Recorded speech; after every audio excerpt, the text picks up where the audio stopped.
I see that the fire has caught on.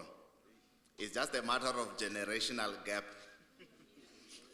I see which songs are in trend right now. People are not as angry as we used to be. But out of respect for your time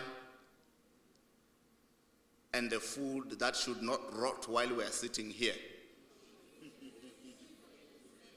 we have decided we are going to begin. Just as a way of reintroduction for those who were not here when I did, my name is Mukobe Masuta. I am Director of the Center for Emerging Researchers, responsible for research and innovation. And I'm also a UJ academic, specifically in the Faculty of Education. Behind me is a colleague I will introduce later, Professor Mlamli Shatsai. You can hear him from the north by the way I pronounce that surname now. And he is one of the guests who have so graciously agreed to address you this evening on a topic that is particularly close to my heart.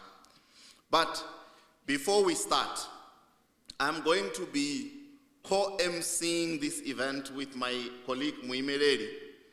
Muimeleli, you might want to sit a bit closer so they can see your white jacket. Muimeleli is a doctoral candidate in digital transformation at the University of Johannesburg's Business School, and is also the executive director of our research center. He might appear formal. He's actually a jack of all trades. So Muimeleli makes chemicals to wash shoes, detergents, soap. He consults, he's a chemical engineer, but at the same time, he runs a publishing house. So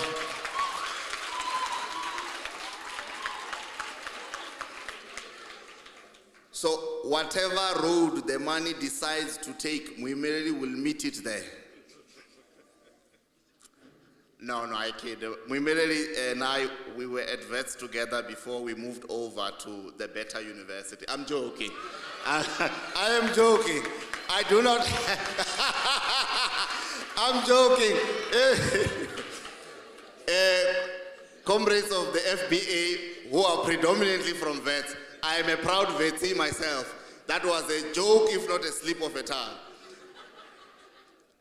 For the safety of this event, we're at least even.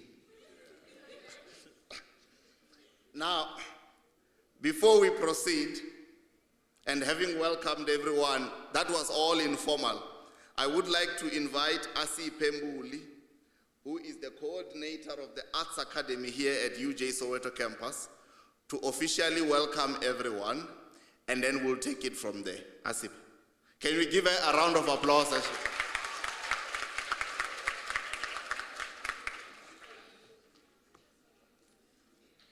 Good evening, ladies and gentlemen.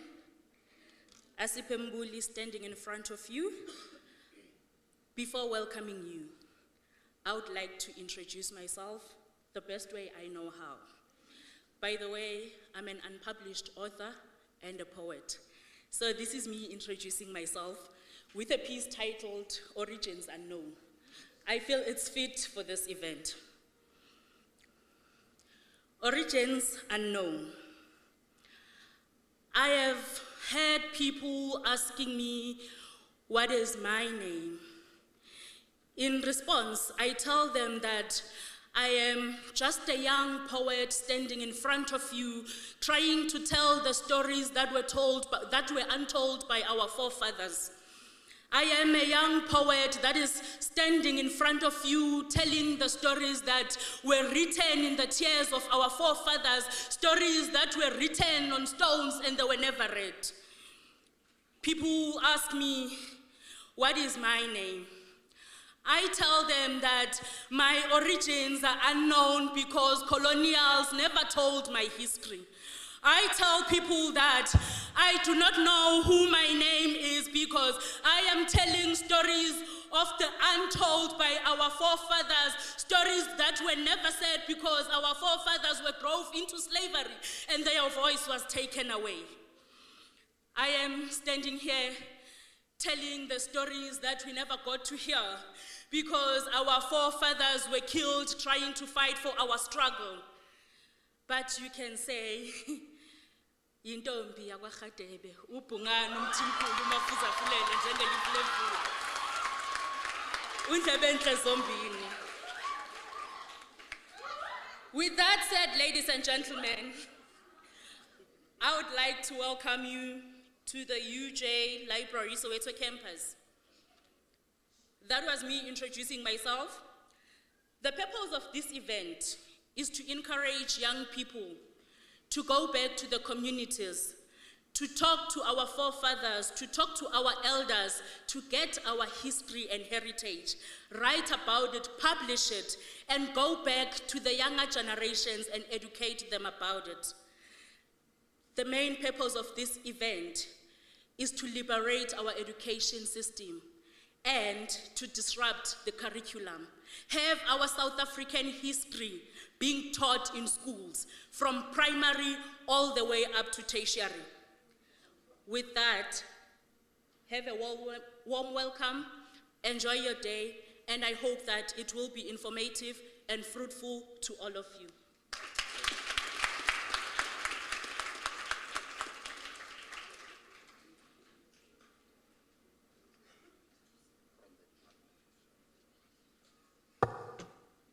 Amanda?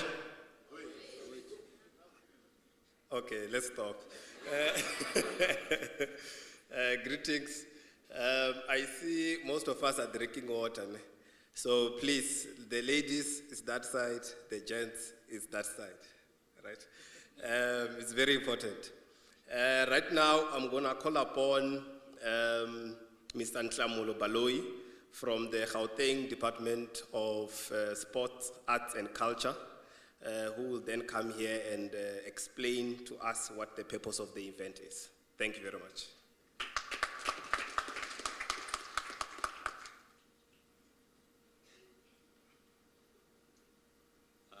Amandla.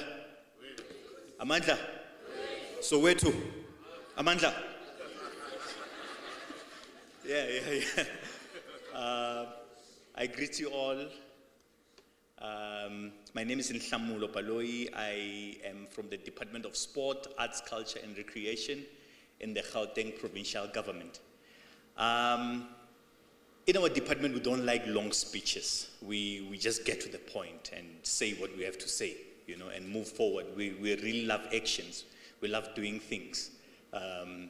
Government sometimes can be boring and people think we're boring. We're not boring, we're cool people.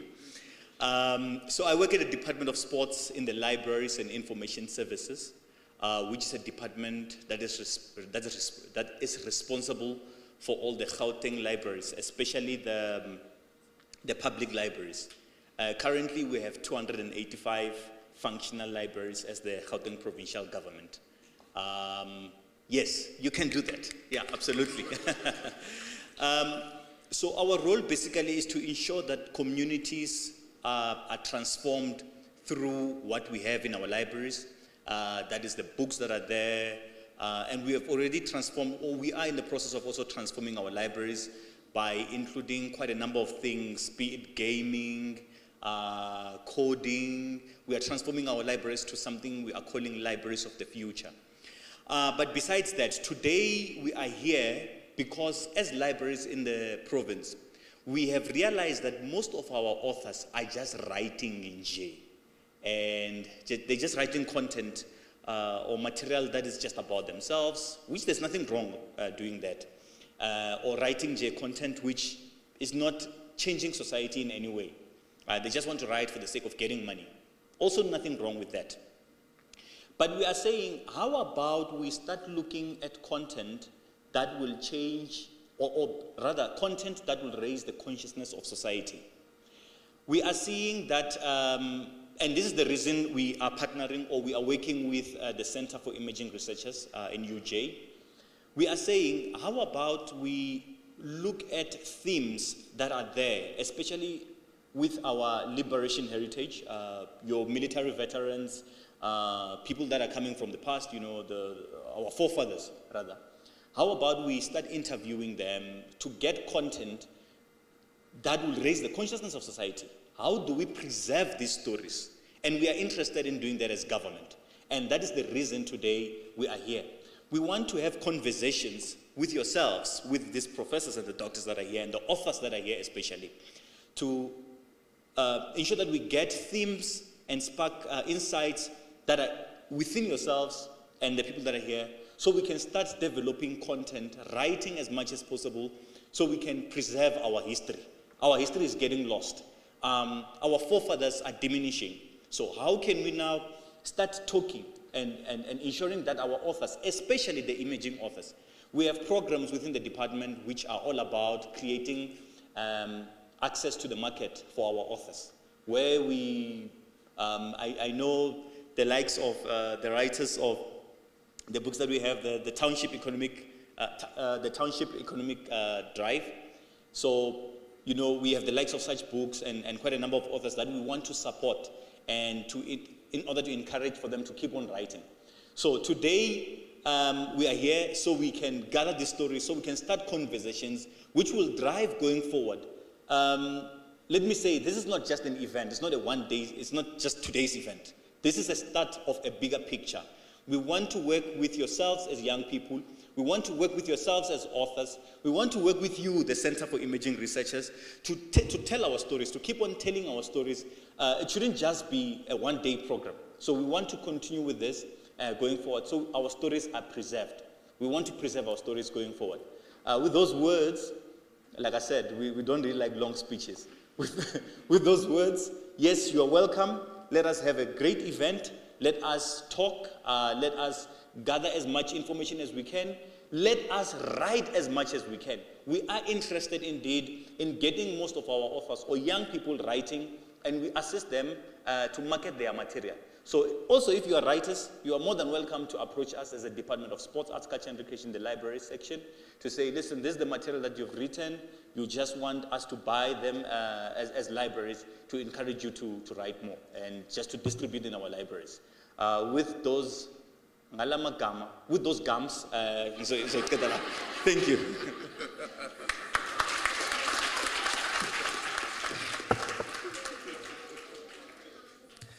Yeah, thank you very much, Ntlamulo. Can we give Ntlamulo and the department a much more warmer round of applause?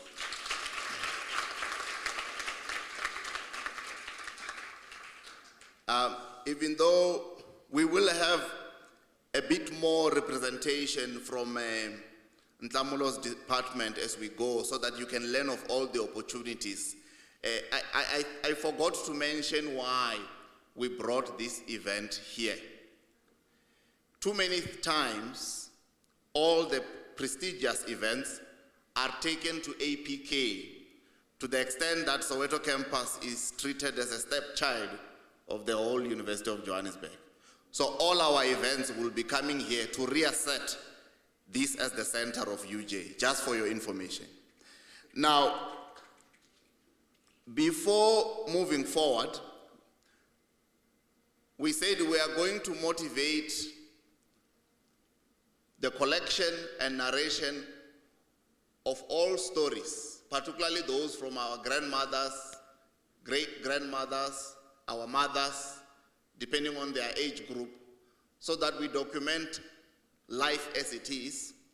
Some of the things, when you say you are reading a philosopher from Greek, half of the time they would have actually gotten their ideas from the continent, but you won't know that. So we're about to disrupt all of that. So the next speaker then, to participate in this line of list of guest speakers, is an actual author.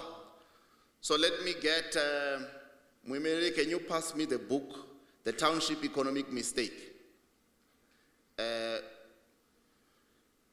Because what we're talking about is not purely theoretical, it's things that is already happening. In other words, the writing is underway, but the content is not enough. there was one veteran who was supposed to be here to tell you a story. And he said when we moved the event from the previous Thursday to this one, he couldn't make it. But maybe I must give you a glimpse of his story.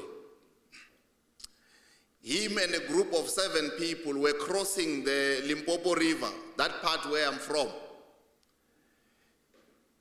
And they were being followed by a group of special forces from the apartheid army. And unfortunately, they were captured. And when they were captured, Mtetelele was part of that group which was captured. They killed every single one of them, except for him. They thought he was dead. So when they loaded them at the back of a truck, they put all his dead comrades on top of him so that he could smell death. You can, if you have been to Venda, you will be familiar with the heat. So imagine the heat of at least 38, sometimes even 40 degrees, and all the people he was with, now dead, but on top of him. Mtetelele, out of desperation, and perhaps the apartheid soldiers at the time were not careful enough, they left some of the firearms of those comrades he was with on the same, or the back of the same truck. He managed, using the slipperiness of blood, to pull his hands out of those handcuffs. I don't want to tell you what he did after that, because it's maybe rated 21 and above. After he processed all of those people, he was so disoriented that instead of running away from town, he ran towards town. They captured him and took him to what they used to call hangpal, where they hanged our veterans. Due to the international pressure and the local pressure, Mtetelele was not hanged, unlike Solomon Mahlangu, who was hanged.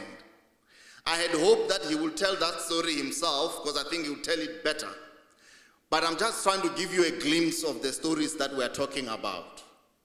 When people say Spider-Man is a superhero, really, put him under the conditions I've just referred to now in that suit of his, and he wouldn't survive 1 minute. Now, without taking too much time, I want to invite, but without doing, before that, introduce the next speaker.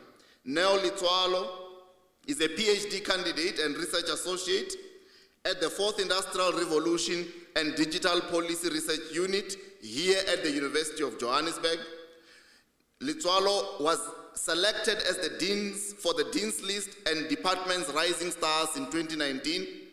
He subsequently published his book titled The Township Economic Mistake. And on the basis of this book and what he will share with you about the experience, we decided to ask him to also be one of the speakers to come and address you. So, soon to be Dr. Neo, please come through.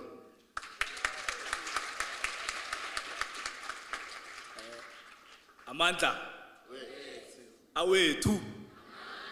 It doesn't have any, the vibrance. Yes, young people, we must show vibrancy. Amanda. Away too. Thank you so much. All protocols observed, Dr. Masuta. My name is Neo Litswalo, as introduced. I wrote this book, The Township Economic Mistake, together with Kelebule Rapiri, is just here. It's a very interesting book. Just by show of hands, how many of you are from the township, informal area, or rural areas? Just by show of hands. This actually speaks directly to you because of, what the book speaks about?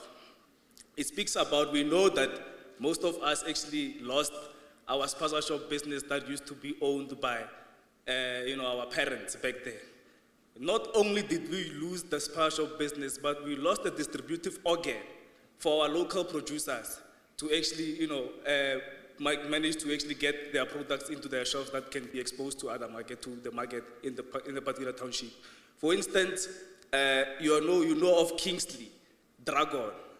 These products actually, they actually owe their success or attribution to the spaza shop business. We knew Kingsley through the non-citizen or foreign spire shop owned in the township. And today, Kingsley occupies 25% of, the national soft beverage sector, of which this translates to about 18 billion. So they're actually making money. So where is our local producers in this particular ecosystem? They're actually at the periphery. Most of those who are actually selling, whether a t-shirt, whether you're producing sweets or whatnot, you tend to be concentrated where you are actually selling. You don't have any distribution, because if you go to ShopRite, you find a lot of bureaucratic red tapes that will forbid you from getting your product in their stores or in their aisles. So we need to use this particular, this is one of the mistakes that we highlight. We need to use these particular spaza shops to actually make sure that we drive our product as local people. And one thing for sure is that industrialization is not a far-fetched reality. If we need to industrialize, one thing that we need to do, for instance, Kingsley or Tweezer, when it started, it had a lot of sugar, it had a lot of acid. But through our reviews, saying, "Hey, my friend, that this cold drink of yours has a lot of sugar, has a lot of, acid," you are giving a review for Kingsley to actually come back and modernize and meet the customers' preferences. So this is how we can actually need to uplift our local producers. And as the previous speaker, Mr. Ntamulo, has mentioned, we have our organization called the Township Economic Drive. It's an implementation of the book. So if you're familiar with Black consciousness, you know that there's Black consciousness and as an ideology, and we also have the Black People's Convention, which was the implementation of the ideology. So the ideology is this one, and we're trying to pragmatize it with linking local producers in the market, from South African local producers in the market. So we also have a publishing company for young people.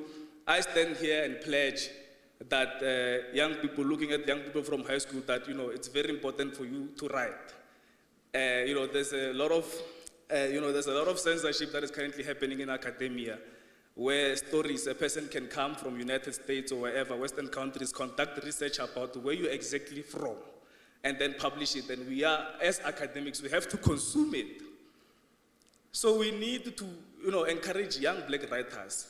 Know, as Mr. Masuta has actually said, know where we actually come from, know the struggles, and only our parents can actually provide such information. That is very empirical, because of you providing a person who have seen these particular stories, by first hand. So we need to actually change the conception. We need to decolonize our knowledge. And I stand here and pledge that whoever is currently who's currently writing a book, I'll be providing mentorship and also linking them with our publishing company called Face Up Connect to actually make sure that young people can be entrepreneurial about writing books. An author is a social entrepreneur. You can actually benefit. It's very lucrative to write a book. However, most of the authors don't have information on how to monetize this. And this is what we are actually providing with both our organization and our company, to ensure that young people will rise, young people become writers, and young people, occupy spaces that were then occupied by our white counterparts. Thank you so much.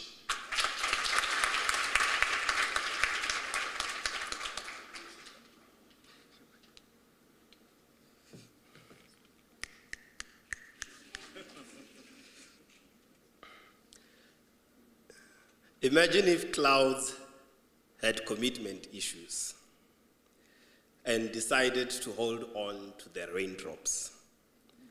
Flowers would look very ugly, covered with dust, and the land would start quenching its thirst with human blood. Imagine if seasons were afraid of change and decided to hold on to winter year after year. Flowers would lose their motivation to blossom, and crop tops will be out of fashion. Imagine if the sun sometimes gets hangover and decided not to rise in the morning.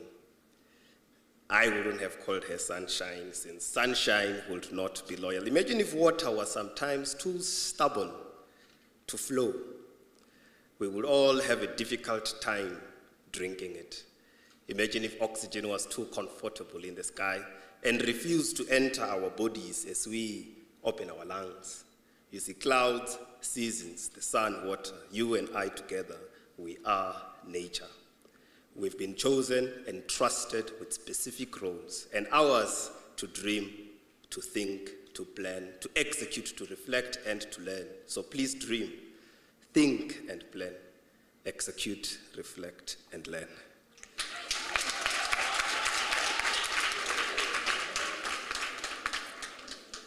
I was inspired by my sister there.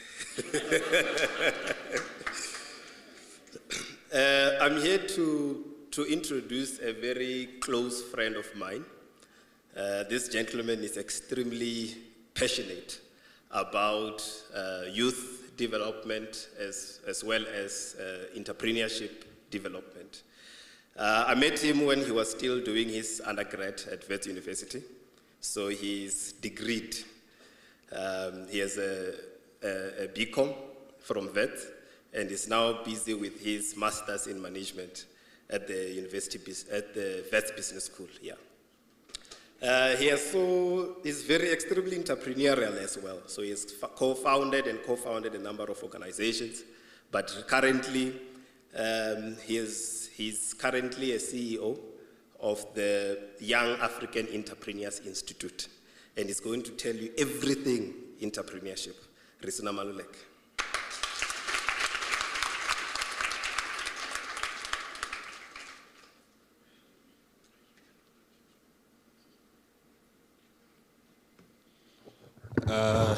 Thank you very much, Vasa. Unfortunately, I'm not a poet, so I won't even attempt. But program directors, which are also the leadership of the Center for Emerging Researchers, the strategic partners that are present here today, government officials.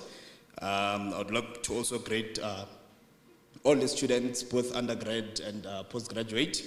I'd also further like to greet all the distinguished guests present tonight. Good evening, Reperil. Danke.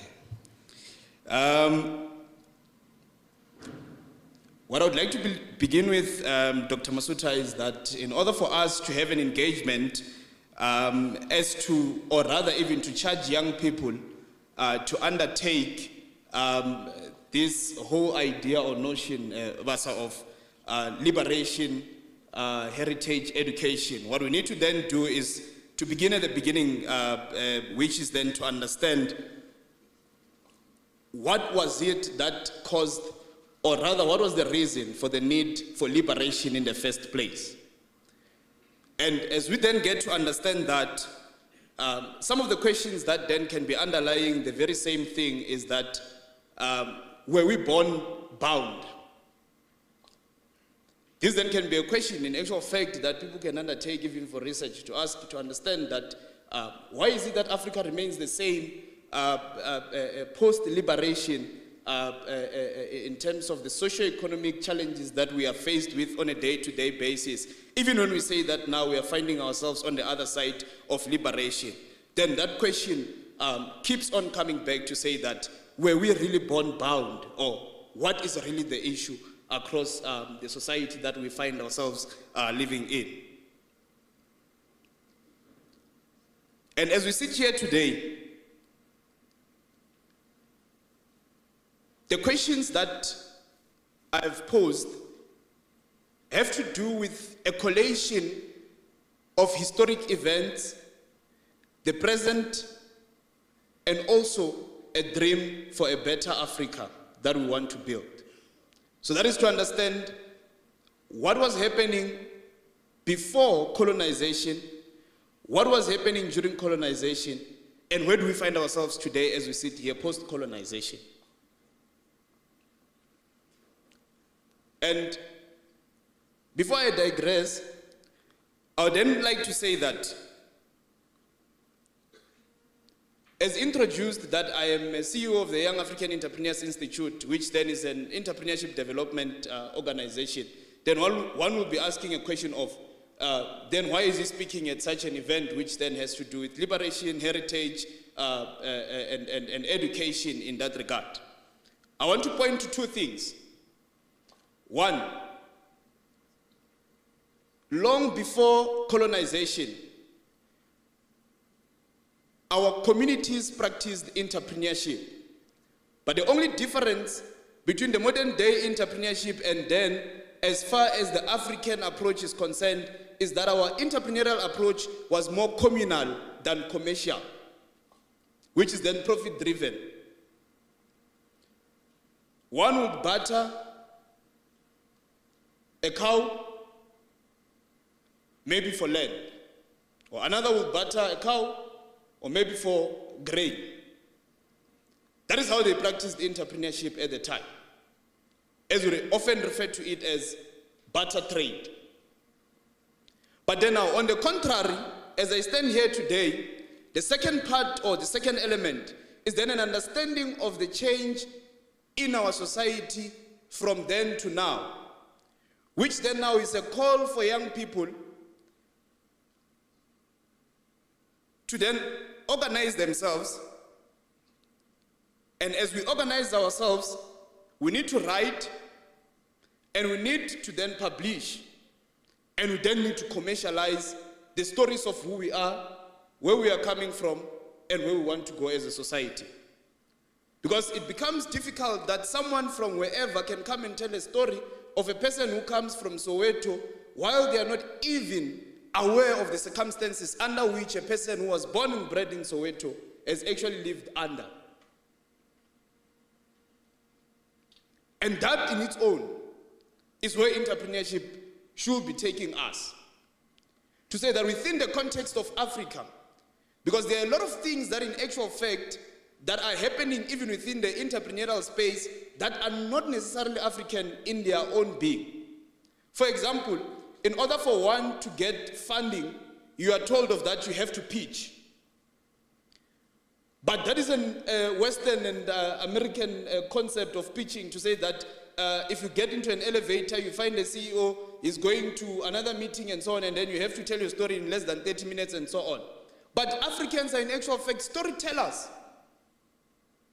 When I get home in my village, before I can even say what I was sent for, I'm going to greet, and they're going to say, aye, and are the cows still fine that side, you know? Is everyone still fine that other side, and so on? It begins with a story. You don't just arrive and say that they said I must come and take this. We engage through stories.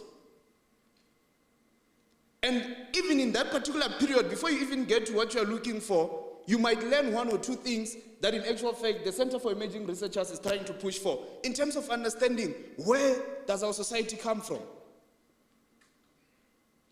So, that is an element of entrepreneurship that we need to start thinking about, to say that what is entrepreneurship in an Afrocentric way or thinking and approach?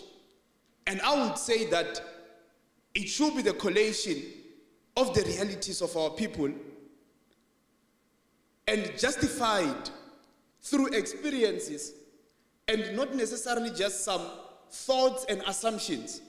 And as we justify them, then the solutions that then we bring about need to then speak exactly to what is it that our people are experiencing within their own context and nothing outside of their context. And that is when we'll understand that when you want to start a business, you will then understand why an Uber will not work in my village. And not necessarily now as a young person to sit down and say, my dream is to start another Uber in South Africa. But you'll then understand what are the problems of the people in your own community. And that is us understanding context in that regard. And as I sit down, Doc, then the Young African Entrepreneurs Institute was established for that specific reason, which is then developing an ecosystem-driven entrepreneurial community which then will enhance innovation within context and support the building of sustainable ventures to achieve socio-economic impact. And we do so by identifying and developing high-impact young people and innovative leaders who will then drive this measurable socio-economic impact that I'm talking about. We do so by a combination of organized knowledge, proactive support, as well as a skill set that speaks necessarily to that. I would like to congratulate the Center for Emerging Researchers and its strategic partners for such a successful event, which is actually a catalyst for where we are supposed to be going as Africa, in telling our stories, but in also understanding the ball game in the global context and how then we can play a role. I would like to say, Doc, that the Young African Entrepreneurs Institute is fully behind the call for young people to tell their own stories, and we shall meet on the other side to help them commercialize. And of course, government must be an enabler and buy those. Mzakens.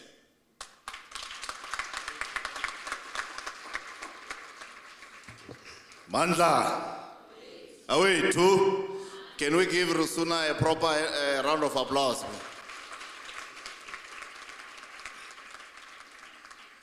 Now, I know when we started, some of our guests were on the way. I think we are complete now. In particular, our mother, Mayor Elizabeth Mbata, who is the Director for Libraries and Information Services and Archives actually at the department, alongside Mr. Fundile Mqatu, Head of Programs in the same directorate, have arrived. We did exercise our throats earlier and I provided water for everyone. So we are going to try again to invite Mayor Elizabeth Mbata with a warm song. Not that thing you did at the beginning. Mandla! Awuthule wemntana, awemntana, silwela lelizwe, awemntana, awuthule wemntana, mntana, silwela lelizwe, awemntana, awuthule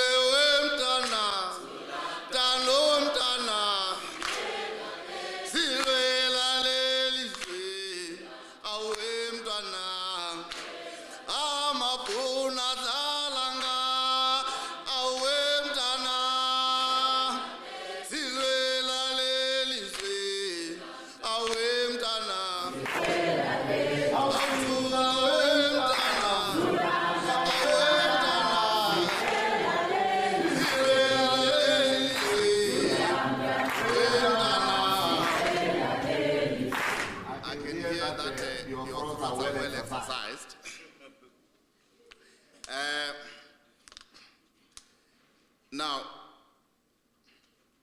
this event is practically impossible without the people we are about to call to give context to why there is a need to celebrate the liberation heritage and to infuse it to transform curriculum in our universities. I will disappoint you, ma'am.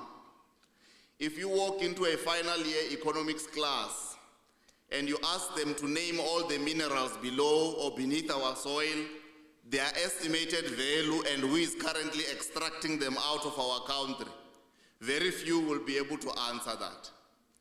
And if you ask them to produce any economic theory that was developed prior to 1994 to explain what we were supposed to do upon attaining liberation, even fewer will be able to answer that question. At the heart of this colloquium is to disrupt, learn and unlearn some of the things that we've grown to take for granted. So I'll be calling Miss Elizabeth Mbata, and I'll be inviting you to give her a solid round of applause as she makes her way to the stage. Thank you very much.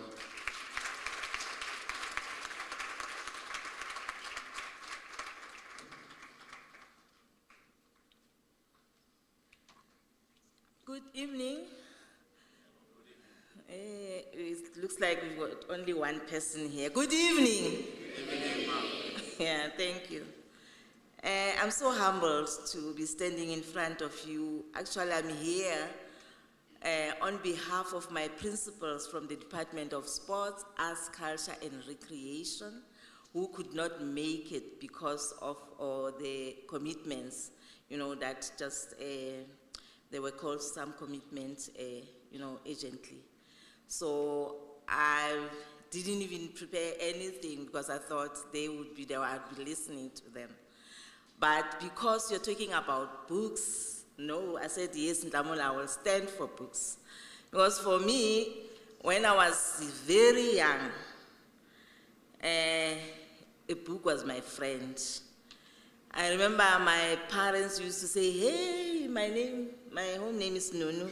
No, where are you? And they wouldn't find me because where I was hiding, reading a book. And I used to tell myself, I'll have to go from page so and so to page so and so. And then I'll reveal myself where I am because I will not finish, I must finish this page. So books have been my friends. That is why I am a librarian today. So I'm saying to you, I'm here on behalf of our department and I would like to thank the government for giving us this opportunity to have this event today. I would also love to thank the universities for giving us this opportunity to use this building and especially the library to be part for us to be part of this event. I am a Director of Libraries and Archives in Gauteng. We are responsible for 285 public libraries in the whole of the province. We are also responsible for the archives where we preserve our heritage. It's a building that has been built, I think it's now 5 years or so, in Kagiso. It's a Gauteng building, it's not a Kagiso building, it's a Gauteng building where we need to preserve our heritage. In the library service, this is where we are saying the product that authors produce, we deal with it. We combine the book and the reader in libraries. Because without a book, there will be no reader. Without a reader, those two things are useless. They must come together. So that is why we are saying in our libraries, we have programs that promote reading, also programs that promote authors, that try and empower authors.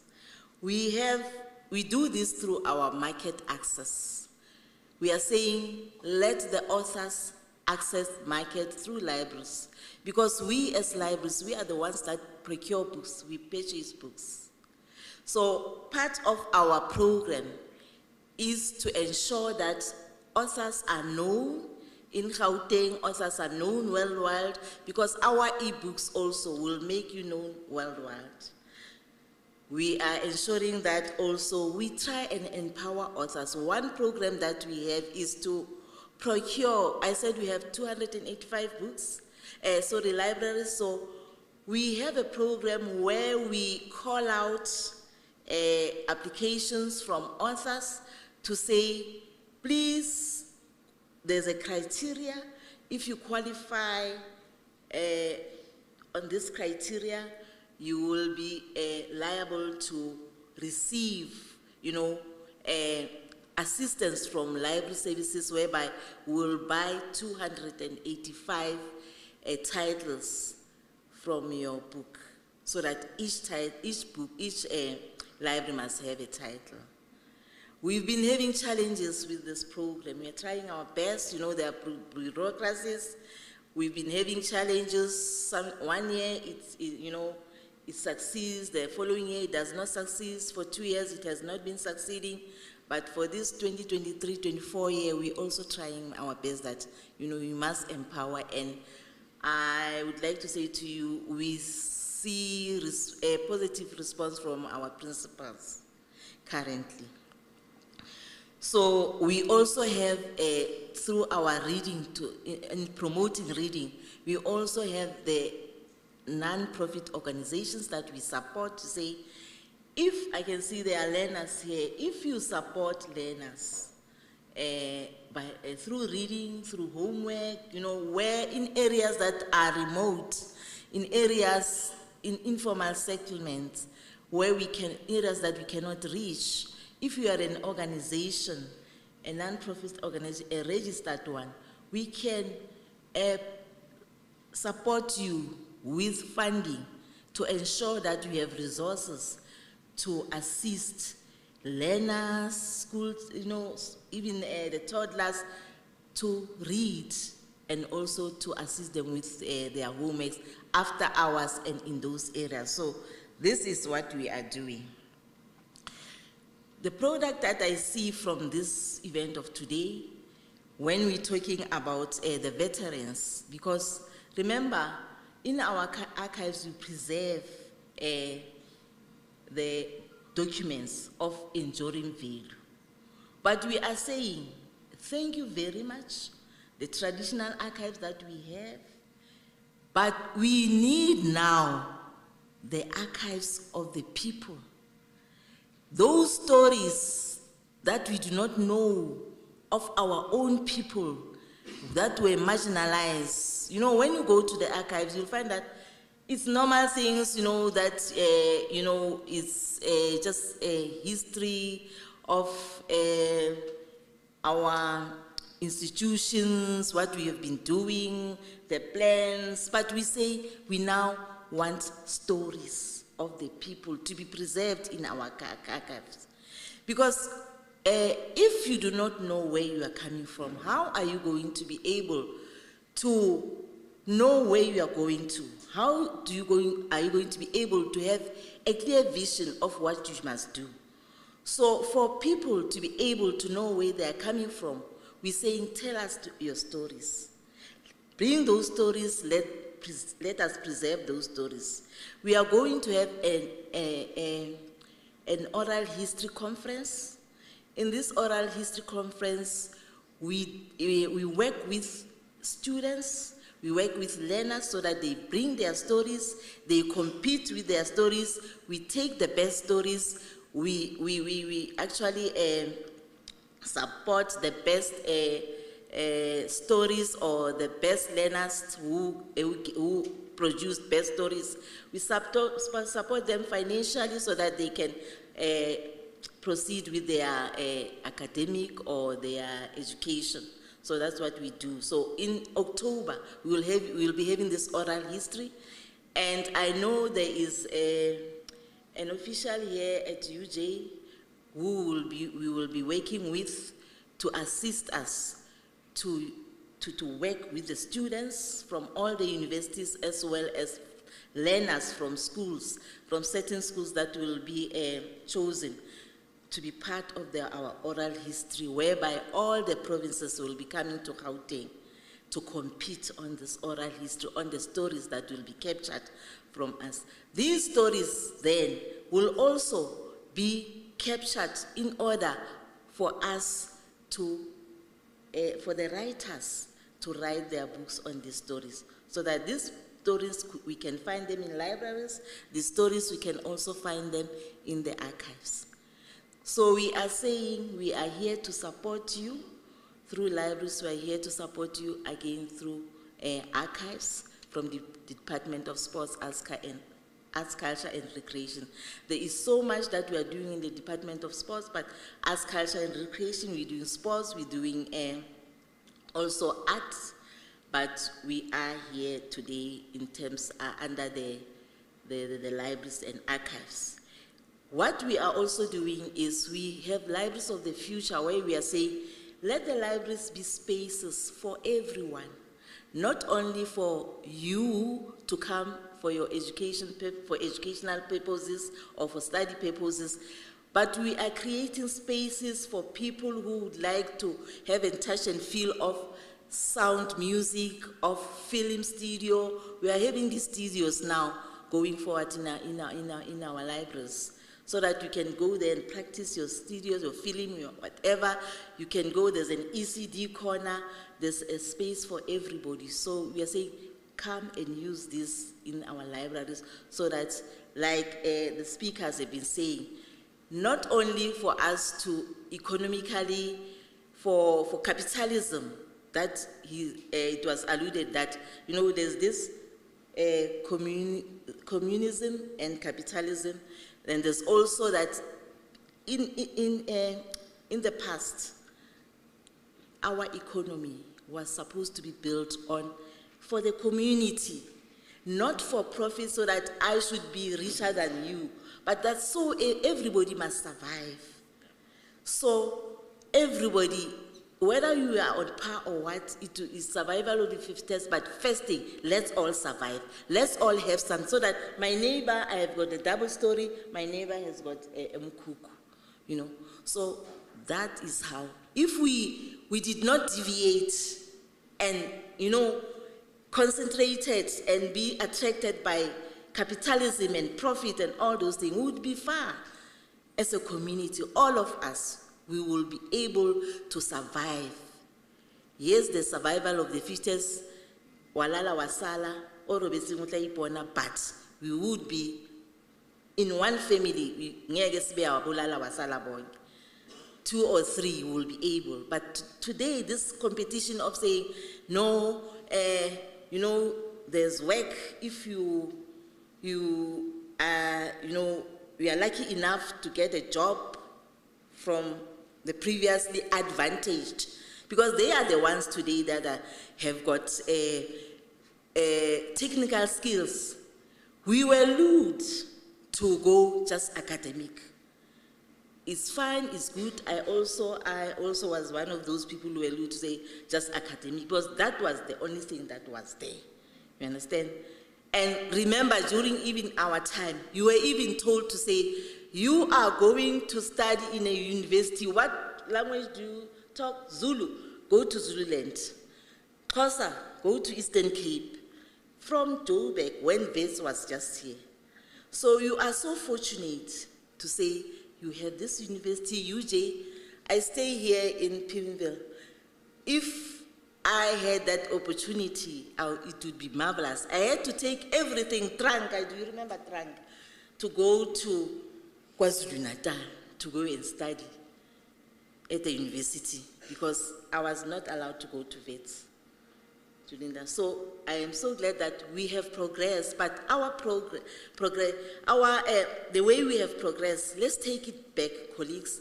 Let's see how we can turn things around to our advantage and see how, when we say the veterans, let's work with these veterans. Let's get their stories. Let's take their stories for our advantage, because now we are stuck.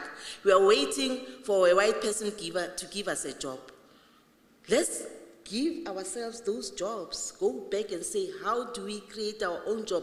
Where's a niche where a black person can also play a role economically? Thank you.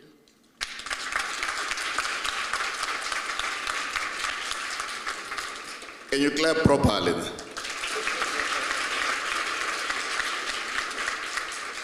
No, I'm kidding. Thank you very much. I'm moving swiftly. Those who are going to gym, we do need 2 or 3 guys with muscles to begin to move the food closer to where we are. If you go through these doors, surprise is waiting. Perhaps you could assist as well, since you've been lifting weights. There through that door, she texted me to say, please help at least 3 people who can help me to move the food closer to the passage. Without taking much time, the MEC for Sports, Arts, Culture and Recreation had intended to actually grace this event and interact with you. And when that could not happen, she texted to say, I'm going to send a senior official, also from my office, to come and share a few remarks with you and to honor the invite that you had extended to me. And so I would like to take this moment to invite Mr. Ntsako Mohove, who will be speaking here representing the MEC Morakan. Leadership.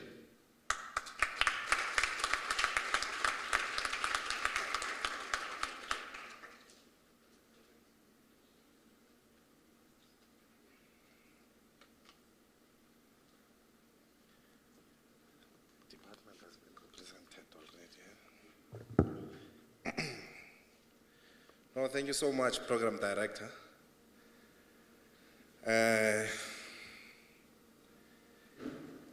Let me, of course, convey greetings to yourselves, UJ students. I'm very happy to see young people with uniform here. I'm reminded of my times when I was a young leader of the student movement called COSAS. And of course, I'm happy that young people are here to then be able to participate in this particular conversation. This conversation is important. Let me greet professors that are here, youth organizations that are here. If there are veterans of our struggles that are here, because we're speaking about them, then we need to be able to, history is important, that we need to be able to tell the correct history, so that we are not able to distort history.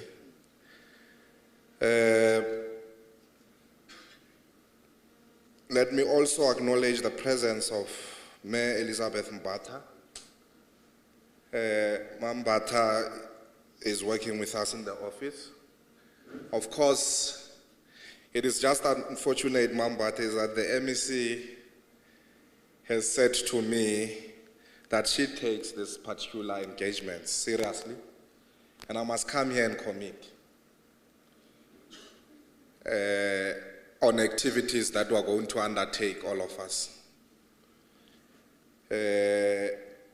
So Ma'am Mbatha will be working with us, Dr. Masuta, Director for Emerging Researchers.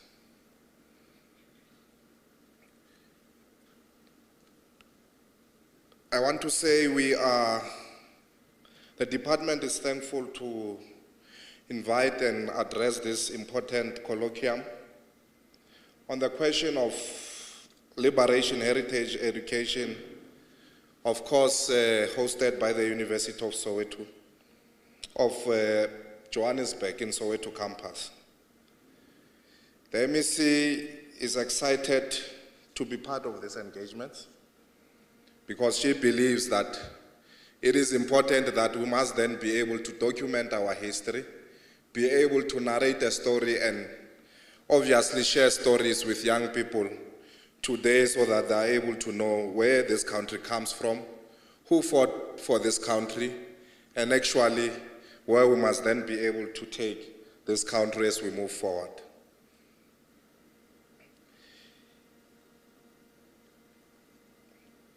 The MEC is also excited about this particular work the University of Joburg is going to undertake with the Department of Sports in honoring or doing in honor of our liberation heroes and heroines, those who fought for our struggles, for me and you, to then be able to get access to education, be able to vote, but also get access to most basic services that we have.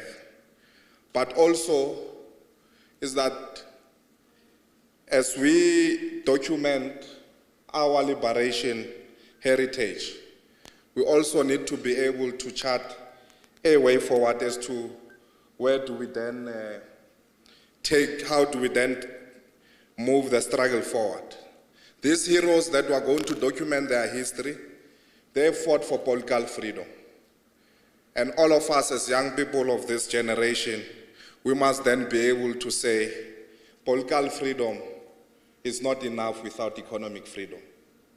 And as we document the history, we need to be able to say, now it's time for us to determine a future that will then liberate this particular generation economically. And I think these are some of the conversations that we think are important that we must then be able to undertake.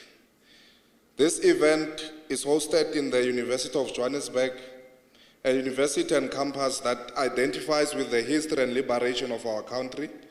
And this is evident as per the building names that we see and we get to see in the university.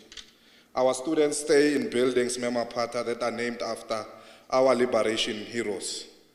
And I know that in this institution, there's a student residence called Hector Peterson. And I think these are some of the activities we need to then be able to undertake. If there's a student who does not know who Hector Peterson is and living in that particular residence, we need to be able to see how do we then narrate this particular history in that particular res. The history of our liberation struggle remained documented in a limited way.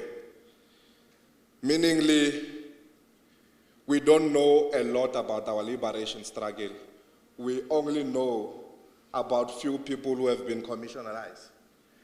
As to those who are writing history, they only tell us what they think they must tell us. And the important history that we need to know, we are not being told. So it is important that the department commits, and as we said in our strategic planning, we are going to enable environment, Dr. Masuta, to partner with NPOs, institutions of research, and many more individuals who will then be able to assist us to then be able to enable an environment so that we are able to say, let's bring everybody on board so that we are able to tell our story, that is the South African story. Most of our stories are undocumented or untold. Majority of us here who might be sitting here, we had a brother or a father or an uncle or a grandfather who took part in the liberation struggle. But it's either institutions of government don't recognize them, or we generally don't know about their contribution. The Department of Sports and Arts and Culture, Recreation, it's excited to have an opportunity to partake on a discussion on how best we'll then be able to help our liberation heroes to tell their stories and get their well-deserved recognition. So we'll then be able to commit to then be able to assist our liberation heroes to then narrate their particular story. Often you'll hear liberation heroes saying, the stories that are told, they're economical with the truth. So we need to be able to tell the stories as raw as they are. And the only people who can give us the stories is when we talk directly to these particular heroes. We'll also use an institution that we have in the department that is called Gauteng Film Commission to also partner with yourselves so that we assist in making sure that these stories are told. I am told that you are going to do interviews with 60 MK veterans, a project that will help us to unearth the rich history of our liberation, and of course their contribution in this country. This will also help us educate the people of South Africa in general, Gauteng citizens in particular, with a greater focus on ourselves, young people. Of course, I'm also part of you. I was born in '91. I've not reached the mark of not being a young person. So I'm part of yourselves. So I also need to be educated, of course. I was not part of any liberation struggle. So I can't be a master of telling this particular story. What I know is what we have read in the books. And of course, some of the books, we are also contesting the truth that is being said there. So it is important that we are part of. We are able to document this history so that this history becomes a permanent imagination of generations to come.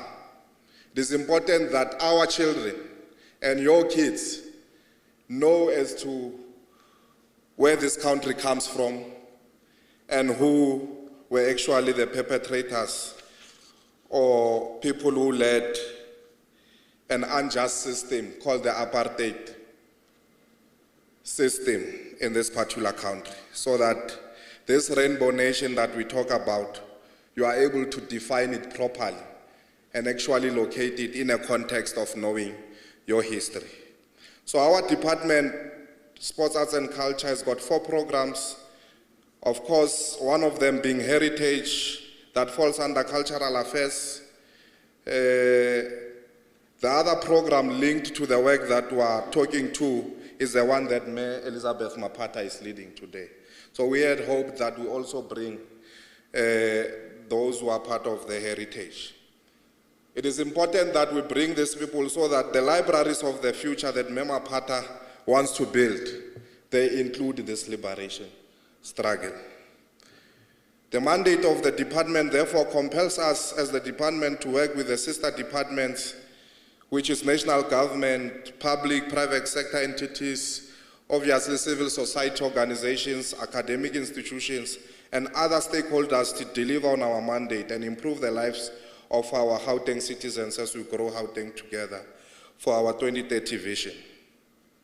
So when we speak about improving lives, it's when we'll then speak about the economic side of things when we document this particular process. So it will be important for young people to then be able to benefit and, of course, bring innovation ideas of how we'll then be able to generate money or make money in this particular process. So we avoid this situation that people who are coming from other countries, they come here, tell our stories, make money, and they leave. And those stories, they actually lie to ourselves most of the time.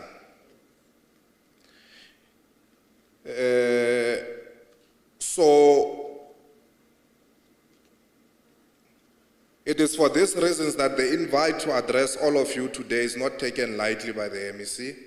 Rather, it must be understood in a context of our service delivery mandate as a department. Gauteng remains a home of many heritage sites, which includes the Mandela House Museum, that is just here next to us, Apartheid Museum, the Hector Peterson Memorial, the Women's Project, Shalok Matek and Helen Joseph Graves, the Lily's Farmhouse, the Chancellor House, the Chris Honey Memorial, just to name about a few of heritage sites that we have. But you see, it is unfortunate that when we have these discussions, the MEC says I must not come here and defend government. There's a lot of heritage sites that government has not declared as heritage site. And one of the most important that I think I must then be able to speak to is the Kosi Mampuru prison, where you have what you call the gallows, where many of our forefathers have been hanged there, killed and tried at that particular prison for actually trying to destabilize the apartheid regime. Many of our forefathers in the gallows at Kosi Mampuru prison, some of them have been killed there and buried by the apartheid government. Even today, their families don't know where the government has buried them. But Kosi Mampuru prison in the gallows has not been declared as a heritage site. And if the government of today does not declare Kosi Mampuru as a heritage site, what will happen if the government of today lose power and those who are sympathetic to those who actually butchered and killed our parents? What will happen in that particular process? Most of the leaders were killed there. Kosi Mampuru himself was hanged and killed there. Solomon Mahlangu, who was 22 years old, was hanged and killed there, coming from the dusty streets of Mamelodi in Tshwane, here in Gauteng. So I'm saying these are some of the important conversations we need to be able to preserve. And I think, Mayor Mapata, these are some of the things that we need to be able to look into when we go back to the office. We must ensure that, this is something that we spoke to, that we must make sure that heritage sites that are important, we must then be able to allow government to declare them, so that we don't do things based on surnames. Because this surname is popular, it will then be able to make us good money. Then that's the only history that we'll then be able to document. Gauteng was the center of the apartheid resistance, a site of struggle activities to push for our liberation. This includes the Sharpeville massacre, which we're commemorating this month on the 21st of March in Sharpeville. The 1976 Soweto student uprising, was also here in Gauteng. The 1992 Boipatong massacre, the Winterfeld massacre, the 1965 Women's March to the Union Buildings, the hosting of the Congress of the People, amongst others, that adopted the Freedom Charter. All of them were here in Gauteng. So this is where we say it is important for Gauteng to then be able to document this particular history. And our young people need to know the truth so that they are able to determine their own future. It is for these historic factors that we need to play a central role in supporting existing heritage sites, lead the program of establishing more heritage sites, as not all our fallen and liberation heroes and heroines have been given their due recognition. We only recognize those who have big surnames. We can not only start and end at establishing and maintaining heritage sites, but we must ensure that we also support efforts of documenting, archiving, and distributing books, videos, documentaries, and all other available information about the South African Liberation Project. This work can be done through our library and archival program so that the current and future generation can be able to access and interact with our rich and glorious history of the province and its people. We owe it to our future generation as this administration to ensure that their role in the liberation struggle is not forgotten. It is also important that we use our creative industries. The creative industry must also be supported to ensure that films, documentaries, and stories that we see on our daily TV, TikTok, YouTube also embrace this rich history. We must remind our people of the role played by women and men of this country to liberate our people from colonial and apartheid shackles. They have to have a responsibility to help us in telling such stories. So I was speaking about the celebrities that we look up to. Those that inspire us must then be able, through music and every other sector that they specialize in, tell these particular stories.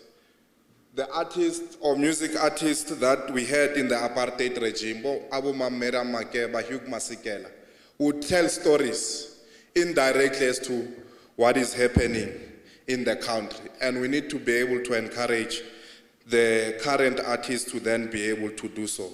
Even when we dance to Amapiano must then be able to tell us that we must not forget where we come from. Because after here, you know, all of us will then be able to dance to those particular tunes. Those tunes must be influenced in such a way that it is able to liberate the young people of today and not only talk about other things that I don't want to talk to today. What is important is that the creative industries must not only encourage young people to be inspired by drugs and expensive alcohol. In doing this important liberation heritage education work, we need to recognize that South Africa is a direct beneficiary of African and global international solidarity. Our liberation movement veterans could not have achieved success without the solidarity of other African nations, such as Namibia, Lesotho, Tanzania, Angola, Mozambique, and Zimbabwe, who could have not achieved what we have achieved today without these particular countries. In Africa, and of course, globally, we had countries like Sweden, who then actively supported our struggle heroes during this era. We remain indebted to these countries, their people and leaders who waged relentless war against colonial and apartheid rule. African leaders such as Julius Nyerere, Thomas Sankara, and I know one of the residents of buildings are named after Thomas Sankara here in the University of Joburg in Soweto campus. Kwame Nkrumah, Kenneth Kaunda, Samora Machel, and many more that might not be as recognized, contributed in ensuring that South Africa defeats the apartheid regime. We can only work if we work together as per our call of GGT 2030, which prioritizes mostly our townships, informal settlement, hostels, which we call it TISH, in this particular current executive term.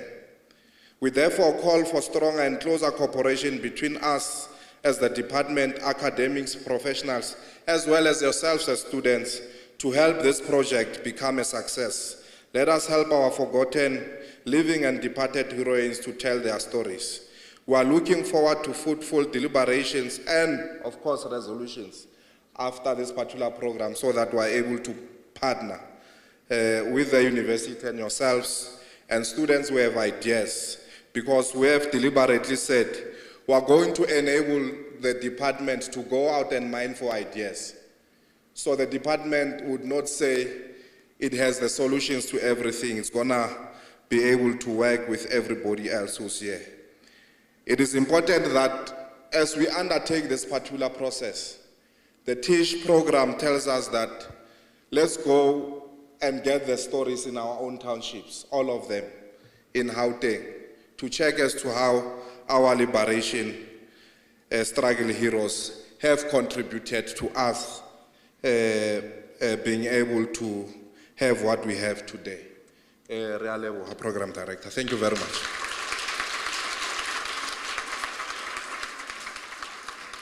Yeah, thank you very much to the representative, Ntsako, representing our MEC. I am very sensitive on this issue of the stomach. And when you invite guests, you have to check with them. Right now, I've scratched an item on the agenda where I was going to speak. I'm no longer going to speak. Which now brings me to two people and a keynote from Professor Mlamli, who came here especially for you.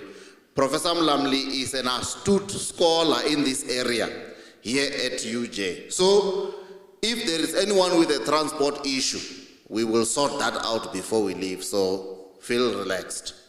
Yeah, we'll sort that out without any issues. Then those with muscles, I can see through that screen, they are already lining up chow. So please do not be disturbed. Very soon we'll be able, I just don't want us to stop, eat, and then reconvene. I want us to quickly conclude, because once you have the message from the principals, I will not repeat after that. Instead, I want to take us through the leadership of the Youth Managers Foundation, Faculty of Best Advisory, and then Professor Mlamli, who has published extensively on the matter of decolonization, will then round up and also give us a way forward. I know you are pragmatic, Prof. Mlamli. He is my neighbor, we are in the same faculty. I overhear everything he says, and I keep quiet so he doesn't hear anything I'm saying. So with that understanding that there will be no transport issues and that I want to respect time, we'll scratch the part of the agenda where I was speaking. And I want to invite a long-standing friend. The Center for Emerging Researchers is an offspring of Thusanani Foundation, which was launched at Wits University decades ago. Hey, decades, no, over a decade ago. Decades would have been 2, which is incorrect. Now, Mabuto Mtembu is the leader of the Youth Managers Foundation. Yes. And he was asking me last night, how can I help? I know you are stressed with logistics. I said, no, captains who are members of the Youth Managers Foundation already did half of the work just under a decade ago when we launched Thusanani Foundation. He is a well-traveled professional in the accounting sciences, having worked for some of the biggest firms in auditing and accounting, including, I was teasing him to say, including eating a horse there in Dubai. He used to work in Dubai. He's back now with the first black accountancy firm here, Sizwe Nsaluba Goboda. I don't know if I'm correct on that, Mabuto. Please, Mabuto, without wasting any more time, come and address our constituencies, and then you will be followed by the leader of the FBA, and then Professor Mlamli will close us. Let's give Mabuto a round of applause.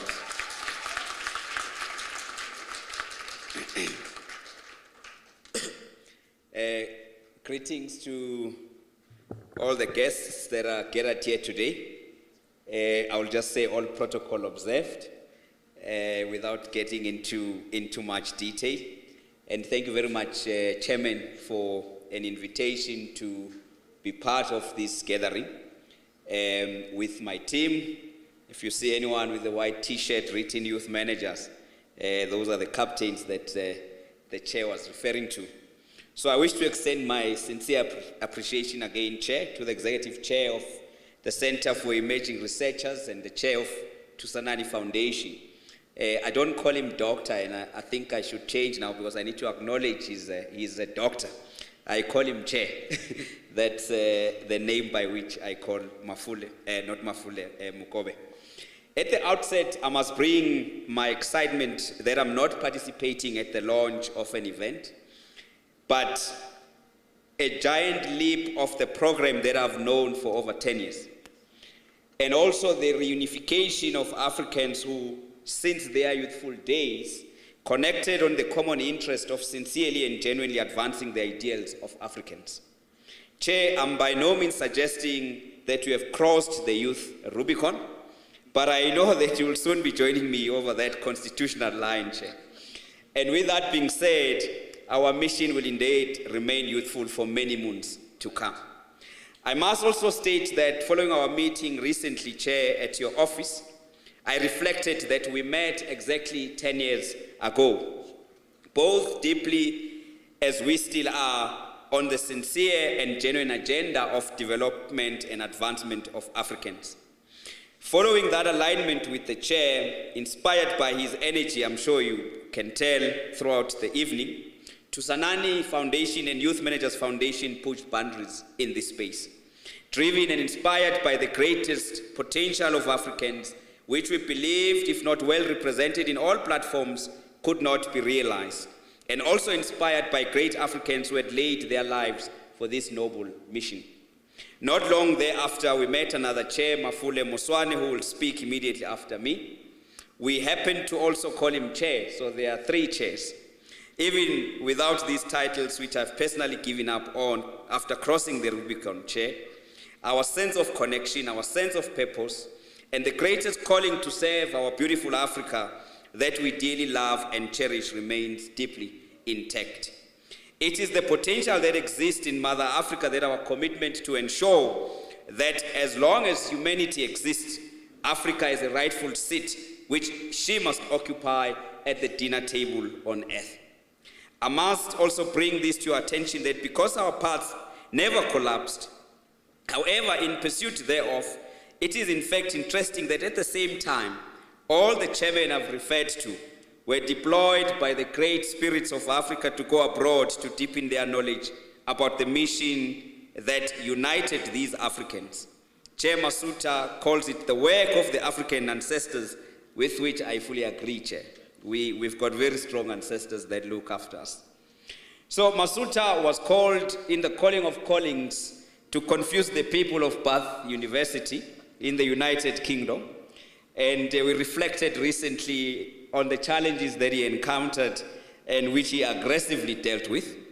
And Chair Mafule was called around the same time to deliver the same mission of the calling of callings in the United States of America. And the elder amongst the chairs, and you probably can tell with my gray hairs, followed suit in the Middle East, in Dubai. And I'm raising this just to illustrate that as Africans, we should not confine ourselves within the continent, but we have to put up a fight in order for us to be able to compete globally. And our knowledge acquisition must take a global perspective. I must commend the leadership of the Center for Emerging Researchers for giving birth to such a noble program, critically important for Africans. The production of knowledge and solutions by Africans to advance their developmental challenges in pursuit of total liberation and development is fundamentally important. Reliance on non-Africans to advance our development and socio-economic aspirations will never yield any positive results, as these will always aim to subjugate Africans' growth and development through foreign rules. We congratulate Center for Emerging Researchers for being at the center of this pursuit. You have taken a perfect seat in the history books of Africa. It is without doubt that Africa's aspirations of social and economic progress will remain a pipe dream unless, firstly, Africans achieve self-determination and educate its offspring through an African lens and perspective, with the African-produced knowledge as the backbone of our education system. Thomas Sankara, and I'm glad there's a building named Thomas Sankara, must go and visit that building because he is an angel of Africa. He encourages us to learn to live the African way, and he further argues that that is the only way to live in freedom and with dignity. As Youth Managers Foundation, for the past 13 years, in collaboration with like-minded organizations like FBA and Tusanani Foundation, we have continuously endeavored to create opportunities for Africans to advance their aspirations and dreams, focusing on shaping leaders that will serve Africa in pursuit of its greatness.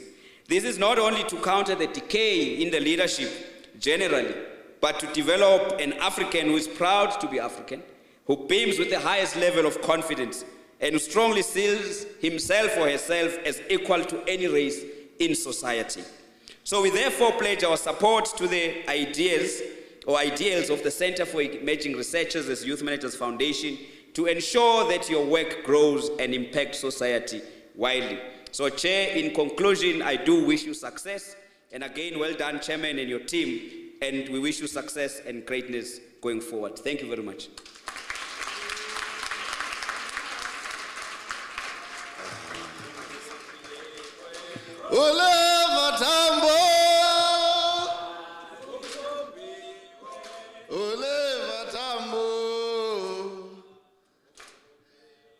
I wish we had all the time to unleash those notes, soprano, bass, and everything.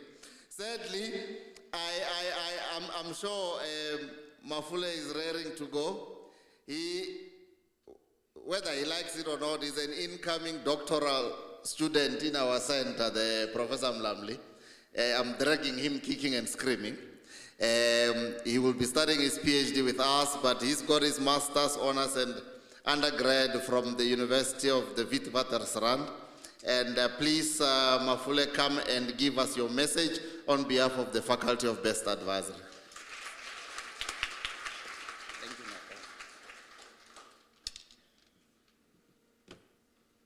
you, thank you very much, everyone.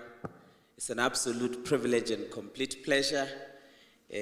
Under normal circumstances, I'm a very confident person. I'm actually like Rihanna, you know, or Brenda Fassie, but today I'm shivering because I'm seeing serious boards, you know, and I'm like, who am I? Because I'm just a mere ordinary person who grew up as a shepherd boy in Limpopo.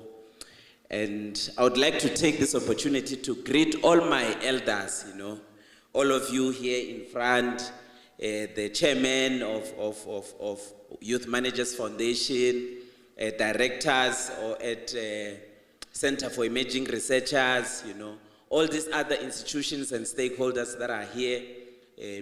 When I look at you, I count you as my blessings, you know, because many people are out there squandering in poverty, not knowing where their next meal will come from. And us, because we know people like you who are going to eat nice things after this. but I'll get to the nitty-gritties. I'm just saying, let us acknowledge our privilege, you know.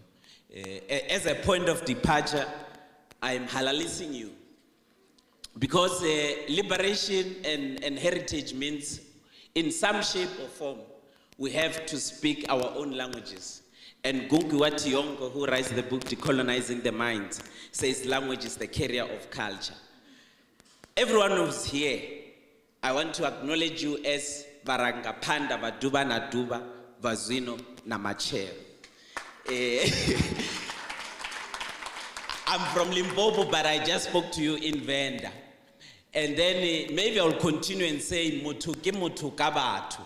So the point of departure or the premise then says, when we are going to liberate our people, we must preserve our languages. We must preserve them, we must speak them, because the loss of our language is the loss of our culture. And myself, I speak about ideas that are transdisciplinary. So I live outside of the academy. I don't only want to speak to academics only. I want to speak to the pastors. I want to speak to the slave queens, sex workers, each and every single individual who has a breath to take. But here is a gift that I have for you as I move towards summing. My contribution is just threefold. Because, when you stand between people and their food, they may end up hating you for no good reason. So I won't be very long, because I have love for you. But my wish, you may not know, I have a triple major from Wits University. It's in archaeology, geography, and environmental science. So 3 degrees in one. I teach with something called artifacts. So I move with things. Here with me, I'm talking you about the curriculum of the future. Agree, someone might not feel good and switch off the light. We mustn't laugh, leaders. This is serious. But I'm saying, let's say, for instance, we are using a PowerPoint and I'm teaching geography and then there's no mtagas or electricity. I will just take out my earphones. Agree, we are imagining the curriculum of the future. And say these 2 things on top are the tributaries. Where you put, it's where the source is. Where they come together is confluence, the meeting of the 2 rivers. So, how Limutuamo Africa, that's where you find the crocodiles. But somewhere there is a crocodile river. But bakwena bajulamu. So we are teaching you, and as you see the earphones doing this thing, is called meandering. The velocity, not the 1.6 you guys, you make it make noise, boom, boom. But the speed changes depending on how this thing is like. And at the end, it gets to the mouth, it gets to the ocean, then Siedebe, yabo. But I'm summing, some and all of you here today must find your gift. It took me to get to Kansas and come home to find my gift.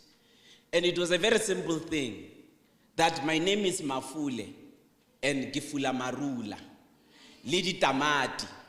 It's called food security. Marula, it's what we make amarula. Me, I'm halal, but some of you indulge in revolutionary water. So marula, for subsistence we indulge. It's the organic, natural, stock sweet. Some of you eat yogurt. We are talking about decolonized education, right? We are not copying anyone. No one has ever told you the story of Marula. I'm telling you the truth. And it shall set you free. So Marula, we are summing, it's called economic geography. If you go to these shops of nice people with nice money, there is Pick and Pay and the like, I withdraw. But they sell tomato sauce because it's commercial. They sell amarula at this thing because it's commercial. But you and I can have murula fruit and tomatoes in the backyard. And we call it food security. So, all I'm saying to you is that find your gift. My name directed me to my gift. To say Gifula Marula. It's all in the name. That's why at some point we must get to a point of saying, this nation of ours must even have a name. And maybe it's Azania and it's located south of Africa. If you do geography, you'll understand that South Africa is just a geographic location. It's not a name. It's like saying Northwest. It's not a name. It's like a yellow bone. You can't say someone is yellow bone. They have a name. Recognize them. So me, I'm summing, and at the end of it all, this is our story. The story is still unfolding. The best is yet to come. And the best pages of our lives are yet to be written. All of us here must tell our story. The best days of our lives are yet to come. And I'm telling you, we have not yet arrived. We are work in progress. We're beings in the process of becoming. a people in constant pursuit of greatness, excellence, and total emancipation. Fundamentally for us, I'm talking about you and you, the joy was, still is, and will forever remain in the journey of our becoming. If you didn't know, crisis makes leadership, and the beauty is in the chaos. I almost died in America saying Black Lives Matter. I'm not going to say much, but the S-chair comes and takes it over. This is what I want to say as a love letter to you. Oh, vuma, vuma, vuma, moya wa, moya wa. Vuma, vuma, vuma, moya wa, moya wa. Vuma, vuma, vuma, moya wa, moya wa, moya vuma. How vume mo. Vuma, vuma, vuma, moya wa, moya wa. Vuma, vuma, vuma, moya wa. Vuma, vuma, moya wa. Thank you very much. Mata. Oh, wait, do. Find the very thing that set your soul on fire and make you come alive. God bless you.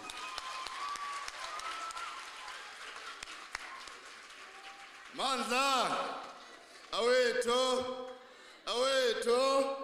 Can we give the leader of the Faculty of Best Advisory a proper round of applause?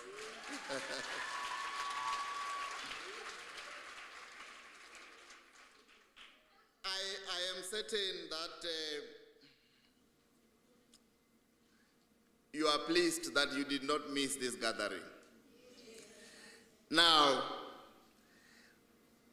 this is an emotional introduction because when I arrived at Wits University, as I said many, many years ago, the idea of a black professor, let alone a one that looks this good, was fictional. Not possible.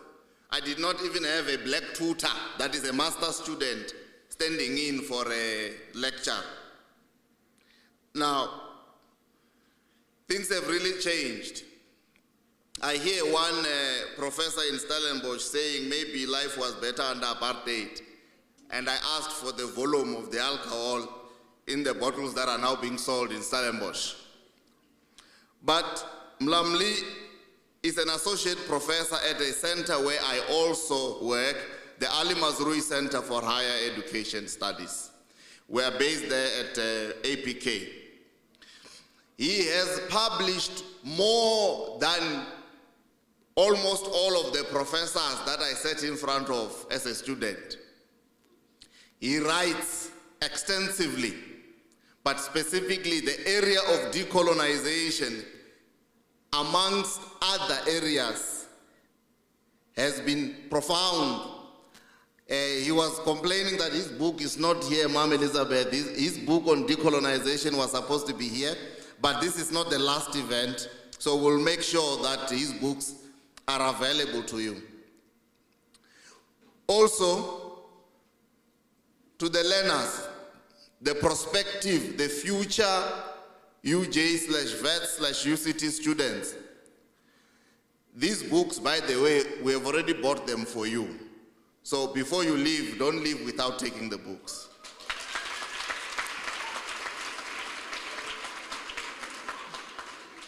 When I say we, I mean Mom Elizabeth. Okay, so it's not us. Professor Mlamli has an extensive CV that I will not read because he asked me not to do that. But just to say that he finished his PhD in higher education studies and his master's cum laude. Cum laude. At Rhodes University. The rest you will Google.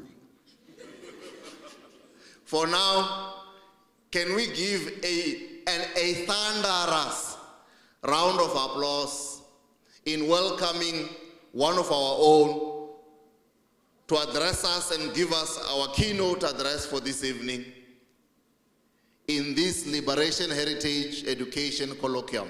My brother.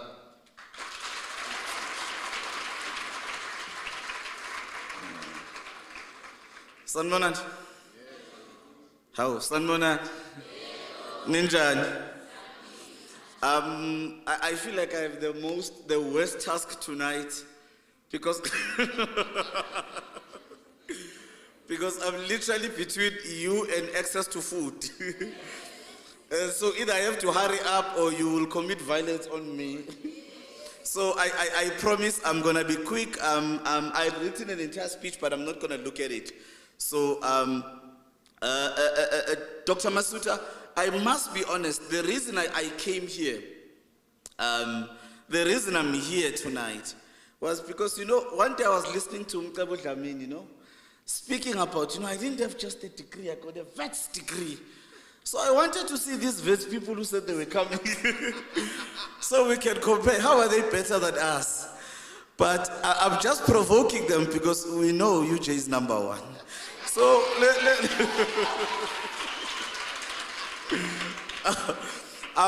to the Center for Emerging Researchers, the Department of Sports, Arts and Recreation, to our distinguished guests from the department, the teachers who are here, the stakeholders, but most importantly, I think the students and the learners. I think tonight you are our most distinguished guests. And I'm going to do something a little bit different tonight as I'm quickly going to run through what I wanted to have a conversation with. I don't like the word keynote, it's too formal, not too serious. It's not going to be like that. I'm just going to share a couple of thoughts with you that I think is absolutely important that we think about. And this metaphorical, this intellectual gun that I'm going to be holding in my hand is going to be aimed squarely at two groups of people who are here tonight. Not that I'm forgiving the government, or I don't know, blame the government, or I'm looking for a job from the government. No. I'm looking at the learners and the students in particular because I want to argue with you tonight that we have a crisis that we are facing within the public university in South Africa, and you and I have an ethical responsibility to try and respond to that crisis. And that crisis is very, very interesting because for the purposes of tonight, I'm going to talk about three things. But of course, there's more, right? There's more. The first crisis is a fairly simple one. Even those of you who are in school and those of you in university, it's going to be the economic crisis. In simpler terms, it's money, right? Asna mali. So that's going to be one. The second crisis is going to be a little bit more difficult, but you and I will work through it. And it's tied in with the department's work around archives, using our grandmothers, our grandfathers, our uncle as knowledge sources, right? I think Mukobe used the word legitimate, right? Not that they are mad, they are crazy, they suffered under apartheid, they're depressed, and they need to die and go away. No. We're going to rethink the way we look at Lomalumako Pemitsango, right? We're going to be able to start looking at them as legitimate, valid. No, I'm not saying Pemanitsango. That's not what I'm saying. But I'm saying there is a systemic approach that is happening in our township where we continue to disregard people that we often think they are uneducated. And normally this is often our grandmothers, our grandfathers, our uncle, Abo Mamungani and others. And I want to argue later today that those people are a valuable knowledge source that you can start thinking about as you are in this stage of trying to reform. So that's to do with my second crisis that I'm going to talk to you about. And that's what I would call the epistemic, the knowledge crisis, right? So we need to tackle around whose curriculum, whose knowledge, where are they located, where are they coming from? In other words, you cannot continue to intellectually kill ourselves by imposing this Western supremacist curriculum in our lives. Simply put, a European curriculum, a London curriculum, a New York curriculum has no value for Ingani as a social move. Right? So we need to start thinking creatively around how can we make sure that these theorists, these philosophers, whatever knowledge that you think is important, I'm not saying turn your back against the international community, but I am saying it's about damn time that you and I begin to push back. And pushing back is offering all of these indigenous knowledge systems that you and I are sitting on, but we are not tapping into. We are not tapping into it, we're not talking about it, we are not even writing about it, we are not putting it into the pedestal where it really belongs. So that's going to be the second crisis that I want to address. And finally, and I'm going to speak to those guys who are going to be going, so for you learners, this is the most important part for you, I suppose. I'm going to be speaking to those guys and girls who are going to be going to what we'll be calling historically white universities. So your Wits, your UCT, your Rhodes, your UP, your Stellenbosch, your Free State, all those universities. That is going to be the crisis that I'm going to be calling the social crisis, right? Where we have black students in these universities crying and complaining and being depressed and wanting to kill themselves because they argue that I feel like I don't belong in this university. Something needs to change in this university. And others have used words like whiteness, alienation, marginality, all those other words. And often that's a difficult crisis to grapple with because often we are unable as black people to articulate that suffering that you are feeling in that university campus. But you can feel it and you can feel and get that sense that you are suffocating. And we're going to be calling that institutional culture, right? The way things are being done in this particular university, it's very colonizing and I don't want to live like this anymore. And a lot of our black students, as a result, they drop out within the first 2 years. And they go back to the township, and you guys once again call them stupid, you call them dumb, you call them slow, because they struggle to succeed at Wits or UCT or UP. And I want to argue something deeper is happening in that situation. And I'm going to call that our social crisis. So let's start with the first one, right? The economic crisis. This one is fairly easy because we've got our colleagues from Wits at the moment who, as I'm speaking to you right now, they are still fighting and struggling over this missing middle. In other words, those are the students who cannot afford to pay some of the historical debt, who maybe their parents may be a little bit too rich, the 350,000 rand that they needed to qualify, but they still don't have the money. So they were using edu loan, they were using loans, they were using abomashonisa, and all sorts of things that have a devastating effect on them. And so that crisis is part of the archive. Because that is the central crisis that tells you that we're going to academically exclude you, we're going to financially exclude you because you cannot pay your fees. So that's part of the solution that you as students, you as learners need to start thinking about. How do we rethink the entire financial regime in these universities? How do we reimagine these universities and the fees and the minimum payment and everything? I've got 3 students who cannot register at the moment because they owe 3,000 rand. And they stay in the rural areas. Where are they supposed to get that? The other one, their mother, has exhausted all forms of protocol in asking for mashonisa and everything. Their indebtedness. And I think my dear brother Mukobe has done some exciting work around this, around indebtedness as slavery. And I don't think it's being dramatic. That's what it is. It's the noose around your neck, that thing that ties you up there. And so that's the first central crisis that you and I need to start thinking about. How do we respond and rethink and make sure that when you get to universities, you are actively campaigning and mobilizing against making sure that other learners, other children who look just like you, have the skin tone just like you, have that opportunity to also get to university. And so that's the first crisis that you and I have to resolve. Otherwise, we can write and write and write until Jesus comes back. But if you cannot get into university, it doesn't help you much. Youth unemployment, at least we know it's above 60%. I heard my dear brother over there from the government, including himself in the youth constituency. So maybe if I want to extend it and add the plus 35, plus 36, I'm sure we are looking at what, 82? But that's the real. And let me put it in terms that you'd understand much more simply. 17 million, over 17 million of South Africans are relying on the grant system. And by that, that means either it's Serials 3 Rand 50, or it's the disability, or it's the child support grant, or it's your grandmother's pension, right? We know some of us, Sabas Wilbagakok, were raised by your grandmothers. We are here because of their blessings, right? On the archival value, right? Ukoko as a knowledge source, Ukoko as an epistemic reserve. So that's what we talk about when we say you and I need to start thinking creatively around the issue of the economy. And beyond the sloganeering economic freedom, we know that already. But in terms of the funding and the formula, how do we create it in such a way that enables more black learners to get into university?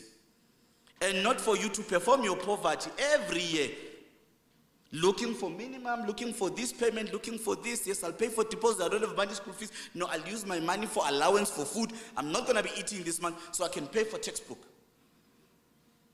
That is not sustainable. So I'm going to argue with you later tonight, comrades, that we need to start thinking that seriously. Otherwise, the archival work, the documenting work, the intellectualizing work, all the important and wonderful and sweet work that you and I are supposed to be doing, including the MK work, right? All of that important work. It's going to be meaningless if you don't have physical access to the university. In other words, you cannot enter. Not because you are dumb, you are slow, you are stupid, or there's something intellectually deficient about you, but simply because you are born on the wrong side of life. And nobody needs to suffer like that. So that's the first crisis that we are facing. The second crisis is a little bit easier to understand, right? That's the knowledge crisis. So whose curriculum matters? What are we learning? What are they teaching us? And that's not just for the university guys as well. Even you at school, in your history curriculum, your life orientation, your English curriculum. I'm not saying stop teaching Shakespeare. And teach also to child. I'm not saying that. I'm just simply saying we at some point need to start taking seriously our own indigenous knowledge systems. Both within basic education with you guys at school as well as with those at university. Because it's absolutely unquestionable. And I think it's ridiculous that nearly 30 years later, we are still talking about a curricula that does not speak to the African child.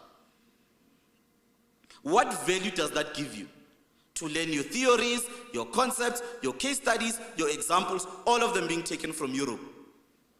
And it's not just Europe, it's like 3 or 4 countries in Europe.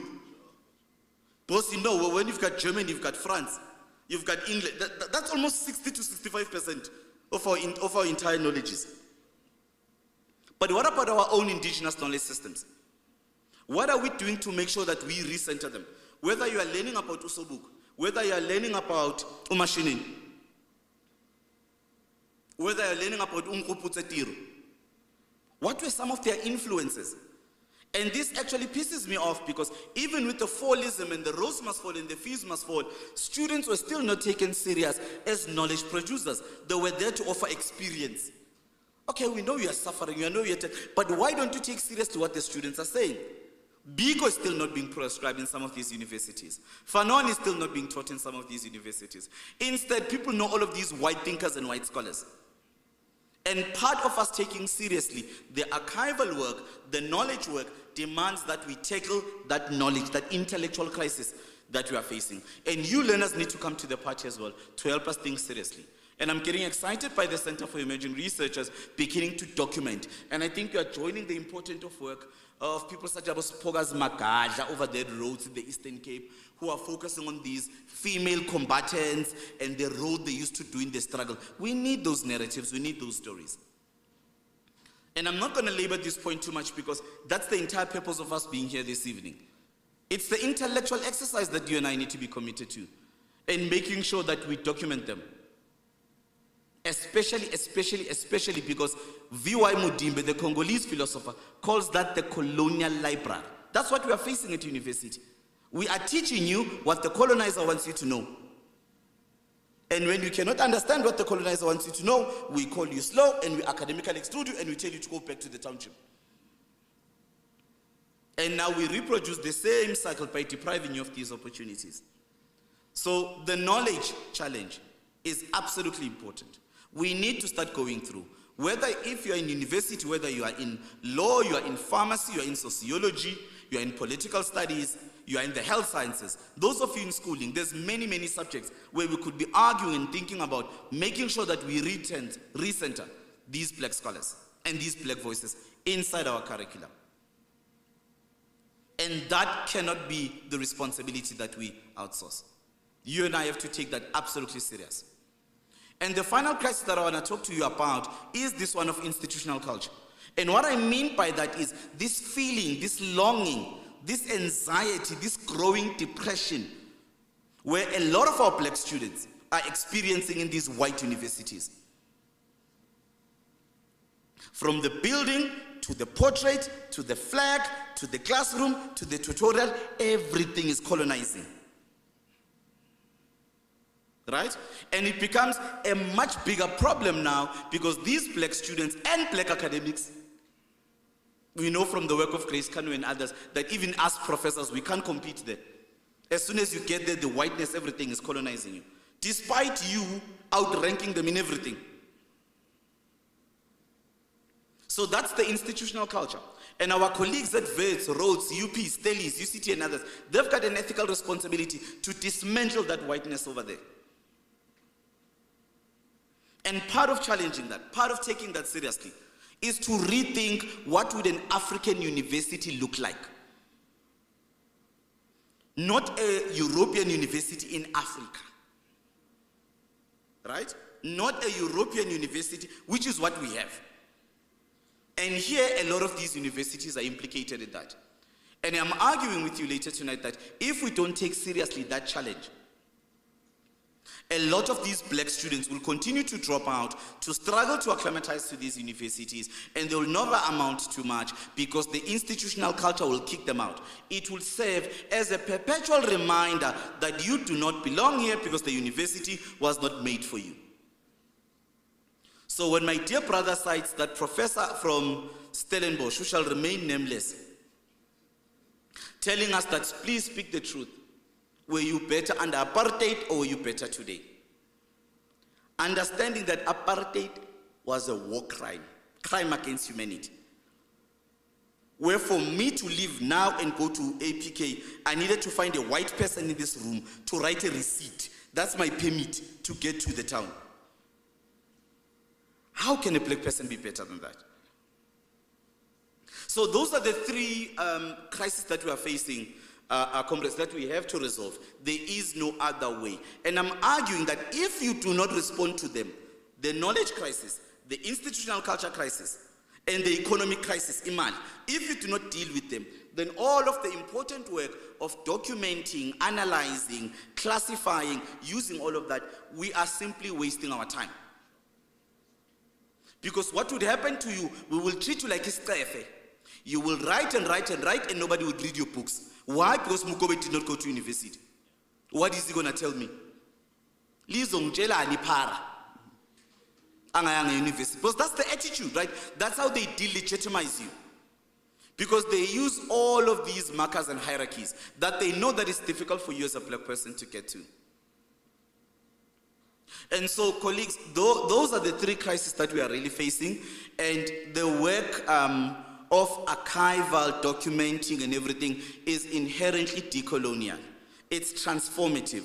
Ubuntu is humanism. Because what you're doing in that process is to take seriously our mothers, grandmothers, uncles, aunts and others. You are doing a couple of things. A, you are recognizing them. Right? You are recognizing them. If we're at university, for those at the back, we'd be calling it ontological recognition. In other words, I'm recognizing the body. Right? I'm recognizing you, your life experience, and everything that you do. So that's one. Two, that you are doing is also recognizing the richness of their life stories. I'm ashamed to admit to you that I did not know until about 3 years ago that my own grandmother was an organizer and mobilizer for the ANC Women's League MD in Nasemapetli. I didn't know that. Because we always have this very racist mentality, and not taking it seriously. And you miss out on a lot of this. And I don't even want to disclose when I found out, even though we Chiefs and Bugeli Pirates. But there's a lot of Chiefs people. I'm scared now. So then you begin to recognize how Makriz. Ngampela, you were the yes. I was organizing a police station. And then those are all the places that you know, that you pass by, but you never took them seriously. So part of documenting and doing this archival work and doing the video recording, all of that is absolutely important, because not only are you recognizing their humanity, their knowledges and their life stories, but inherently, what I mean by decolonization, you are already beginning to transform the knowledges for us. Because now we know that this important work has been done. How can I use this important work and bring it to my classroom AUJ? Whereas if it doesn't exist, and I'm using exist loosely, I'm not saying it did not happen. But we know that in this contemporary society, if you don't classify and categorize and bring it and document it, then it's only life story and our narratives. We are dispossessed as a people. And here I need to be careful. I am not saying inganekwane and the life stories and the narratives that our grandmothers used to tell us and our mothers. I'm not saying they are useless. I'm not saying they are not important. I'm not saying we should not pay attention. But I'm saying it's about time we document them. And Aboneo and the other authors are doing an amazing job at that. Because if we do not document ourselves, we don't write ourselves into history.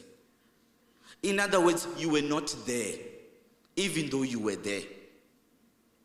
And I'll give this example because I think the high schoolers who are in the room might understand this better. But I hope even some of the university students will understand.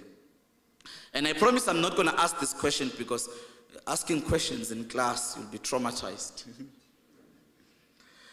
The reason we study your French Revolution, the reason people like the French Emperor Napoleon Bonaparte is so important is that something happened, guys, that not a lot of people know. What happened with Napoleon is that he became one of a few colonizers in the world, where when he was going to colonize other parts of the world, he was not just going with the army, the military, and the baton and the weaponry. Yes, he was accompanied by that, but he was also accompanied by other people as well. The historians, the writers, the scribes.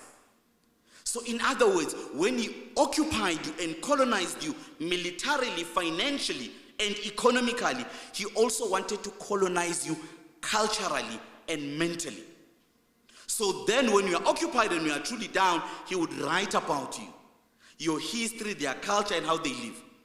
So already you can see the distorted, imperial, ignorant history that becomes fabricated.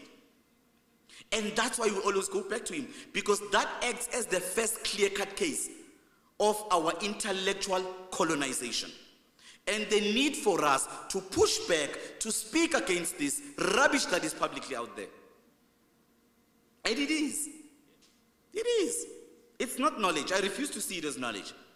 It's a distortion. It's writing about the occupied and the colonized who are defenseless and cannot speak for themselves. Right? Because that was the idea. You cannot speak. Because you don't have culture, you don't have knowledge, you don't have anything of yours is a myth. Those are stories. We don't buy them.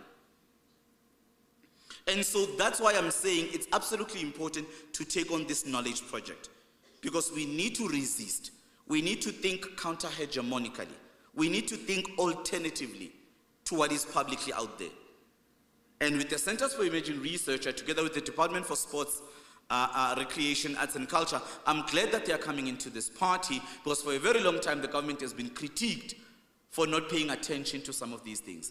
But I'm getting excited. Mashand, I'm trying not to look at you now, but I'm getting excited to hear all of these nice and exciting things around responding and preserving our knowledges and protecting them. So please, please, please remember, guys, we've got 3 crises that we are really, really facing. It's the economy one that is currently happening. We've got students at roads, vets, and UJ at the moment with long lines of a feeding scheme. Right? Homelessness at university, it's a real thing. They have to sleep in the computer labs or in the library or in the grass over there, just by the corner, to make sure they're safe. Right? So that's a real thing. It's not a theory. Someone is homeless now. That's true. So that needs to be resolved. And 2, the knowledge one that I've been harboring on the whole night, that one is absolutely important. Documenting and beginning to think. Whether you're in your classroom, whether you're in your lecture halls. Yes, I know this white man is saying this, but what are other black scholars saying? Can I go to the library and find alternative voices to push back against this narrative? And then finally, beginning to mobilize and organize around the whiteness in some of these universities that continue to exclude, dispossess, and make black students feel stupid. Chairperson, I think for my safety and for the hungry faces looking at me, I'd like to stop, and thank you for the privilege of listening to me. Thank you.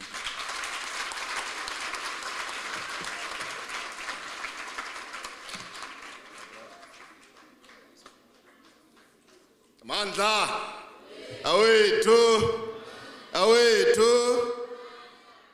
This is how professors actually sound like. You know? Very clear, no script, no textbook, no notes, no nothing. Straight from where it stays. We are privileged to have you, Professor Mlam. As I said, I suspended my speaking rights. As a good host, I did not want this to be a protracted marathon of speaking. However, I did feel that the guests we invited to share and to affirm the significance of liberation heritage education had to share that which they prepared. This is not a talk shop. We are well known for action. And so, if anyone says there are government departments that do not follow through on their intentions, you must add, except the Gauteng Department of Arts, Culture, Sports and Recreation. Can you give them a round of applause for that? And Comrade Nsako, I hope you've been taking notes, and go report to the MEC there that we are prepared for the task ahead. We don't have a lot of time in our hands. I thought I must remind you, before I proceed, Muimele whispered something to me. He sorted out 2 taxis for those who were having transport issues. They are on standby. But most importantly, you are also going to be the first ones to make your way to the food so that you can make your way to those 2 taxis, and there is an assistant to make sure that all of you arrive where you came from safely. Okay, now back to the closing part before I invite our closing remarks from the representative of the Department of Sports, Arts, Culture and Recreation, Mr. Fundile Mqatu. I want to reassert that we are not documenting history for documenting purposes. We are not writing for writing purposes. And neither are we speaking for speaking purposes. There is a function of education that I thought maybe I must reassert here. The purpose of education is not to acquire a piece of paper and go queue to get a job. The purpose of education, as one of our ancestors said, is to train the youth to become effective and responsible handlers of power. Power being the ability to include and exclude. Power being the definition of who has the final say over the affairs of our daily lives. Please, we are not having a romantic relationship with documenting history. Don't be confused. You see, what Professor Mlamli is saying here is that almost everything that is written starts at our encounter with an invading parasitic force called Europeans, as though we did not exist before. But you see, this is so important because once you know who you were when you free, once you know what you had and what has been taken away from you, you are halfway through being truly educated. There are educated people who can't tell you what they had before. So when it's taken away from you, you don't even recognize what has been taken away from you, let alone the fact that something has been taken. So we are not having a romantic relationship with history for history purposes here. We are trying to rewrite the textbook, literally. But I thought I must close with this point for you. You see, I read a lot of our ancestors. There is not a single subject that does not have an African writer who has written about it. Not one. So I've been creating a catalog of those scholars, and we will summarize their philosophies on Africa into some of the books. But there's one project I want to introduce here. You see, when we say we are educating for power, what I mean by that is to put together a book that details and explains an inventory of all the elements that go into nation formation, nation building, and nation management. You cannot have power if you do not know the foundations of a nation. You can't know if you are being dribbled. You cannot protect something you don't know you had in the first place. We say, but the youth are not defending the state, the sovereignty of the state.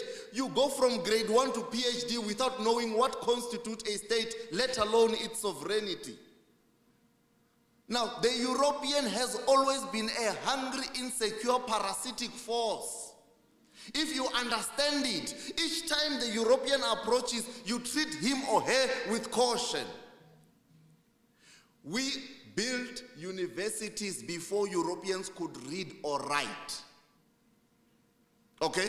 The university was not invented in Europe. Some of the Greek philosophies are plagiarism from Egyptian civilizations. So please, this is not a romantic relationship with history.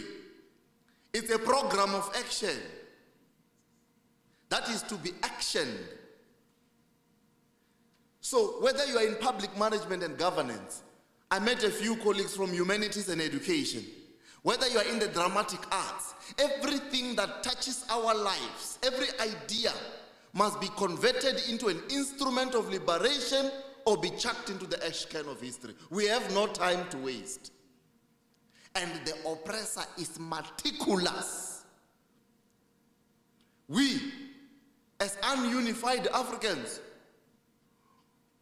we're a group of people dancing to an unscripted play in front of a hostile audience, simply waiting for us to trip and fall, and they're moving, and they're so close, my God.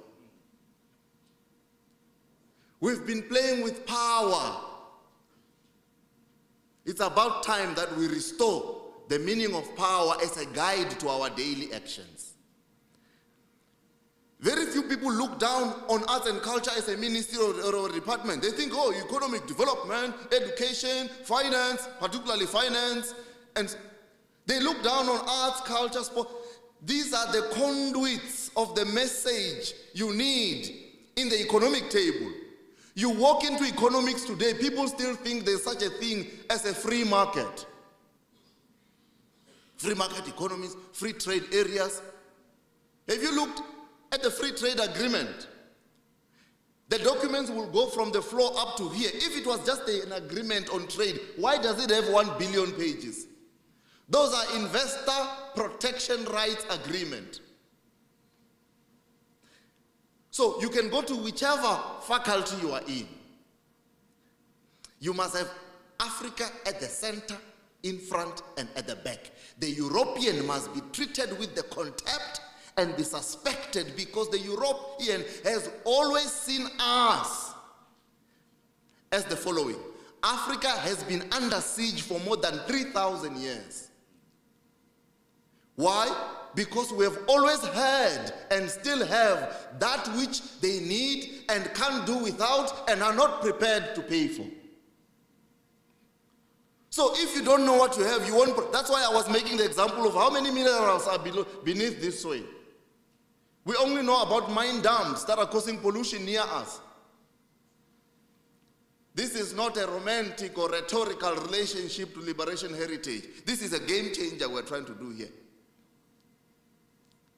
Start writing on your phone, on your laptop, anywhere.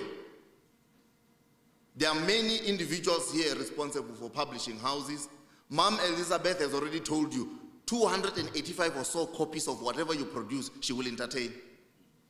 As a starting point. If they fly off the shelves, she has no option but to come back and get more copies. But don't write without Africa and your Africanness at the center. We're not trying to assimilate into anything. You are imitating people who are imitating us. The reason why Bollywood is big, perhaps even bigger than Hollywood, is because they are not trying to be American. The reason why Nollywood is as big as it is today, Nollywood used to be a joke in the past, like they shoot movies with a camcorder. But the Afrobeat music you are enjoying today at the Grammys was propelled by Nollywood movies. I just thought I must make, don't think that we are just here to have a talk show. This is serious. So if the MEC found it worthy enough, she sent her delegation here. All our partners are here. There is no reason why we shouldn't take ourselves serious. The next event is also going to be here. We're no longer going to treat Soweto campus as a stepchild of UJ. Can I, with those few words, invite our last person to come and give, last guest to come give us closing remarks and close this function while we open those doors. Mr. Fundi Lemkat.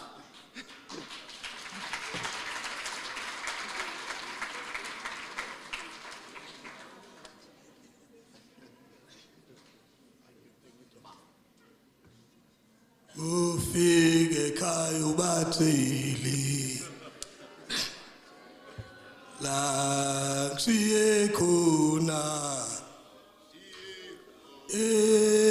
mahlathini yase-Angola fike ekhaya ubathili ngishiye khona mahlathini ase-Angola.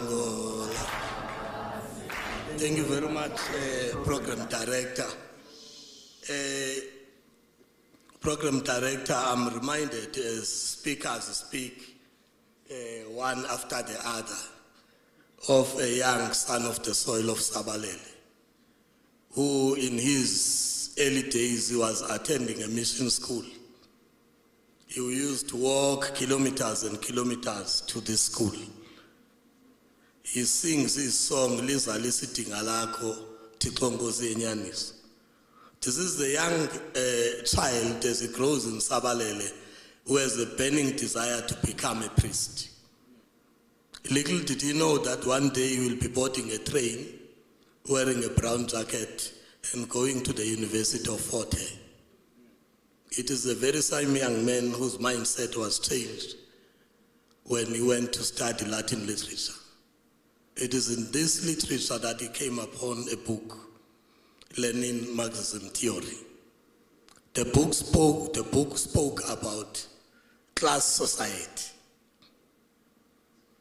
The young man later joined his father, Gilbert, in Cape Town. He later went to the underground forces. This is a young man who one day was very excited when he was crossing Zambezi River.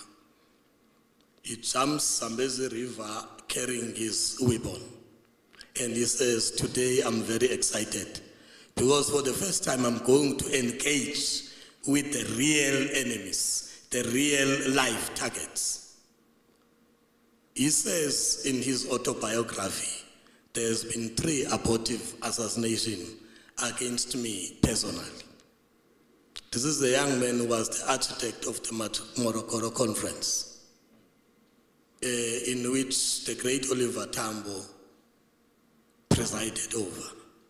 Many paid for his blood within his own political party. They all paid for his blood. I'm talking about none other than the Commander-in-Chief of Umkhonto Wesizwe, the very same military veterans that we are talking about today. The sun that set before dawn. It was on the 10th of April 1993 when this country witnessed the most gruesome of all the attacks. That the then Secretary of the Communist Party, the man who received the highest number of votes in a conference held in Durban in 1991, he was born Tembisile Martin Hani. He dies Chris Hani. As we pay homage to MK veterans today, we salute him, we remember him, we say Ambakahle Mkondo. Today, Program Director, you remind us of such gallant fighters of our struggle. You remind us of Omama who marched against past laws. You remind us of the architects of the June 16 uprising, CEC machining. We are today very touched to be here, but as the department equally so, We thank the efforts made by our department, Tlamulo Baloi, if you can stand up so that you can see him. We want to thank him. We want to thank him for his enthusiasm to ensure that this kind of dialogue indeed takes place today. It's him together with Dr. Masuta, who is now the program director here. If you can stand up once again, in case they haven't seen you today. These two gentlemen made sure that we are here today. Of course, I cannot say this without taking pride and talking about the office of the member of the executive committee. And we are grateful that indeed a son that championed the South African Student Congress, SASCO, who believed in this house, who sits here and is reminded by the uniform that he sees here, that one day he was in the streets, marshalling for what we call free education. We indeed salute the office of the MEC to have sent you, young lion, and we are saying, even where you are in the office of the MEC, do not forget the youth of this country. The future of this country lies in the youth that you see here. The dignitaries we see here, I was reminded of Uzwelo Dumo when I heard that you come from Sizwe Nzaluba Kobodo. He was my cousin brother, he passed on during COVID times. But I'm saying I salute the work that you do as accountants. Please assist us. Try and count the billions of rands that we lose while we're dealing with the issues of generators and all of kind of things that are happening. I heard that accounting is all about debit and credit. Please combine those sums and ensure that we run away from the effects, devastating effects of load shedding. Please, maybe say Funama accountant. Of course, we embrace the Rainbow Nation, Professor. We embrace that without saying people of color and so forth, but we want a South Africa that embraces everyone. But so we also understand the preservation of indigenous knowledge. But we say we thank you, Professor, for the lecture that you gave us on your keynote address.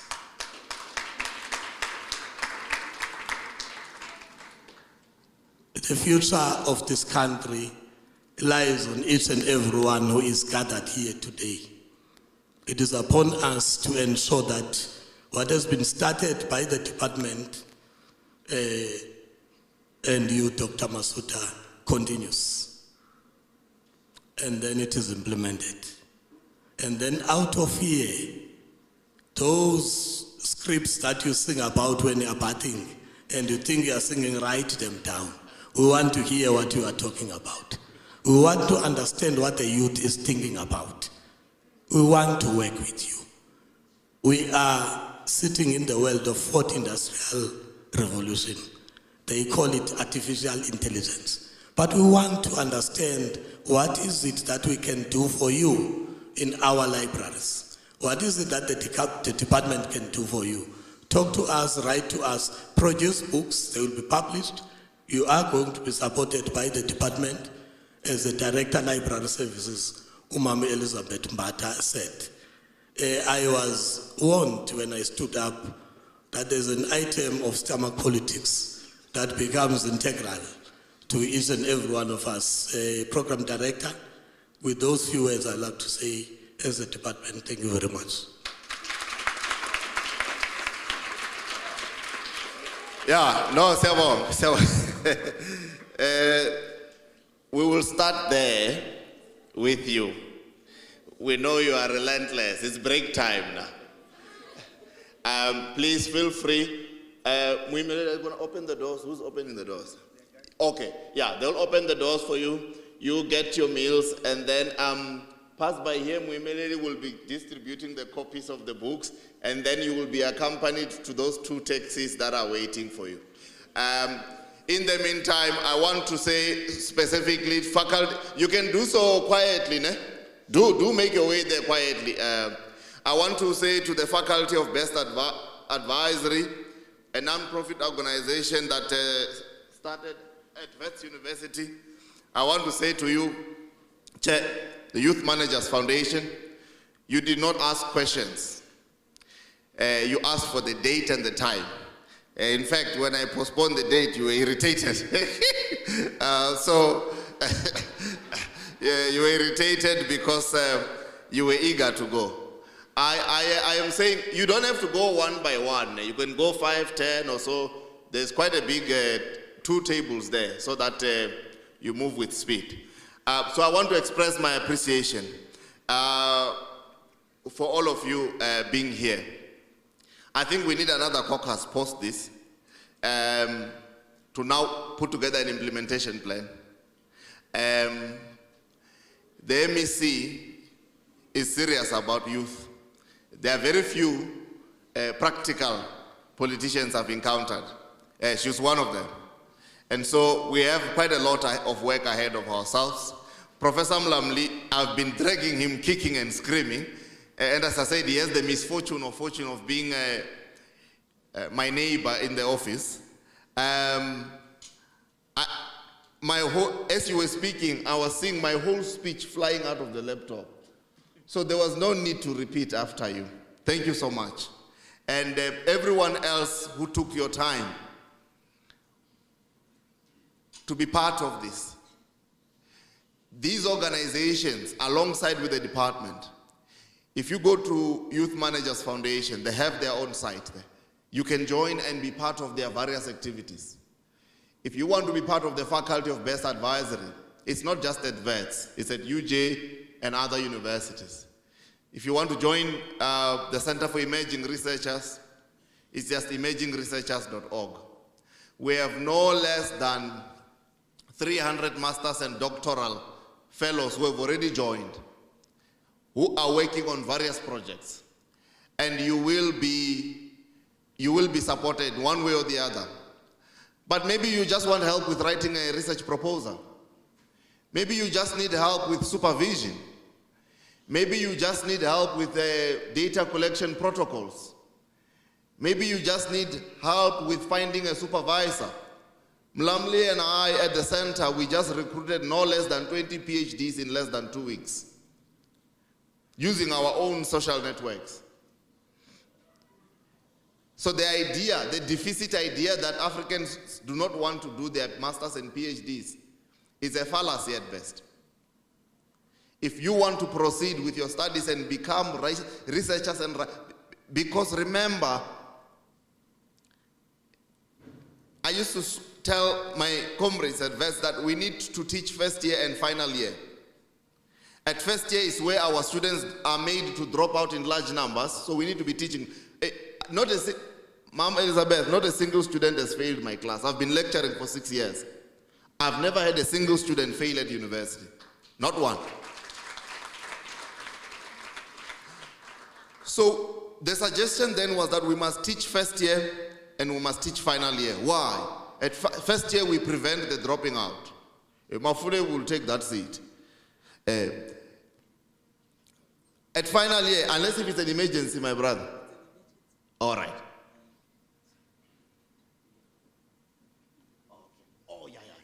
All right, the next group that must follow that queue, I'm reminded, must be the FBA crew, because the bus is, that's going back to Wits. I'm told he had sent a note to Mafule. Thanks for that. All in all, I'm just ever so grateful. And we've been doing this for well over a decade now, FBA, YMF. We now have an actual department in government willing to join hands with us. Perhaps this may be the best moment to multiply and amplify, Chairperson, and double down on our work and implement. There's hardly any time. So I want to thank everyone who participated in this gathering. I want to extend our special thanks to our to our main partner and the main enabler of this event, the Department of Arts, Culture, Sports and Recreation. And I also want to thank UJ, particularly Soweto campus, for making it possible for us to host this event in these late hours. Usually we don't have events this late. But after a few toing and froing with the library leadership, they were generous enough to allow us to host this event because they said to them, it's just as important. You can see they brought their own branding to show their vote of confidence for this event. And I'm grateful to you that you did not disappoint. You held an orderly discussion and participated in a manner that I had expected we would. Unless, if there is anything else, if you have an issue with transport, or maybe your transport left you, myself and Muimereli will be the last people to leave this venue. Please come and talk to us. And I hope you have signed the register so that the department can have your records. This is very important, not just for attendance, but it's important to be on that database. Without saying much, Rolibu Ngamand.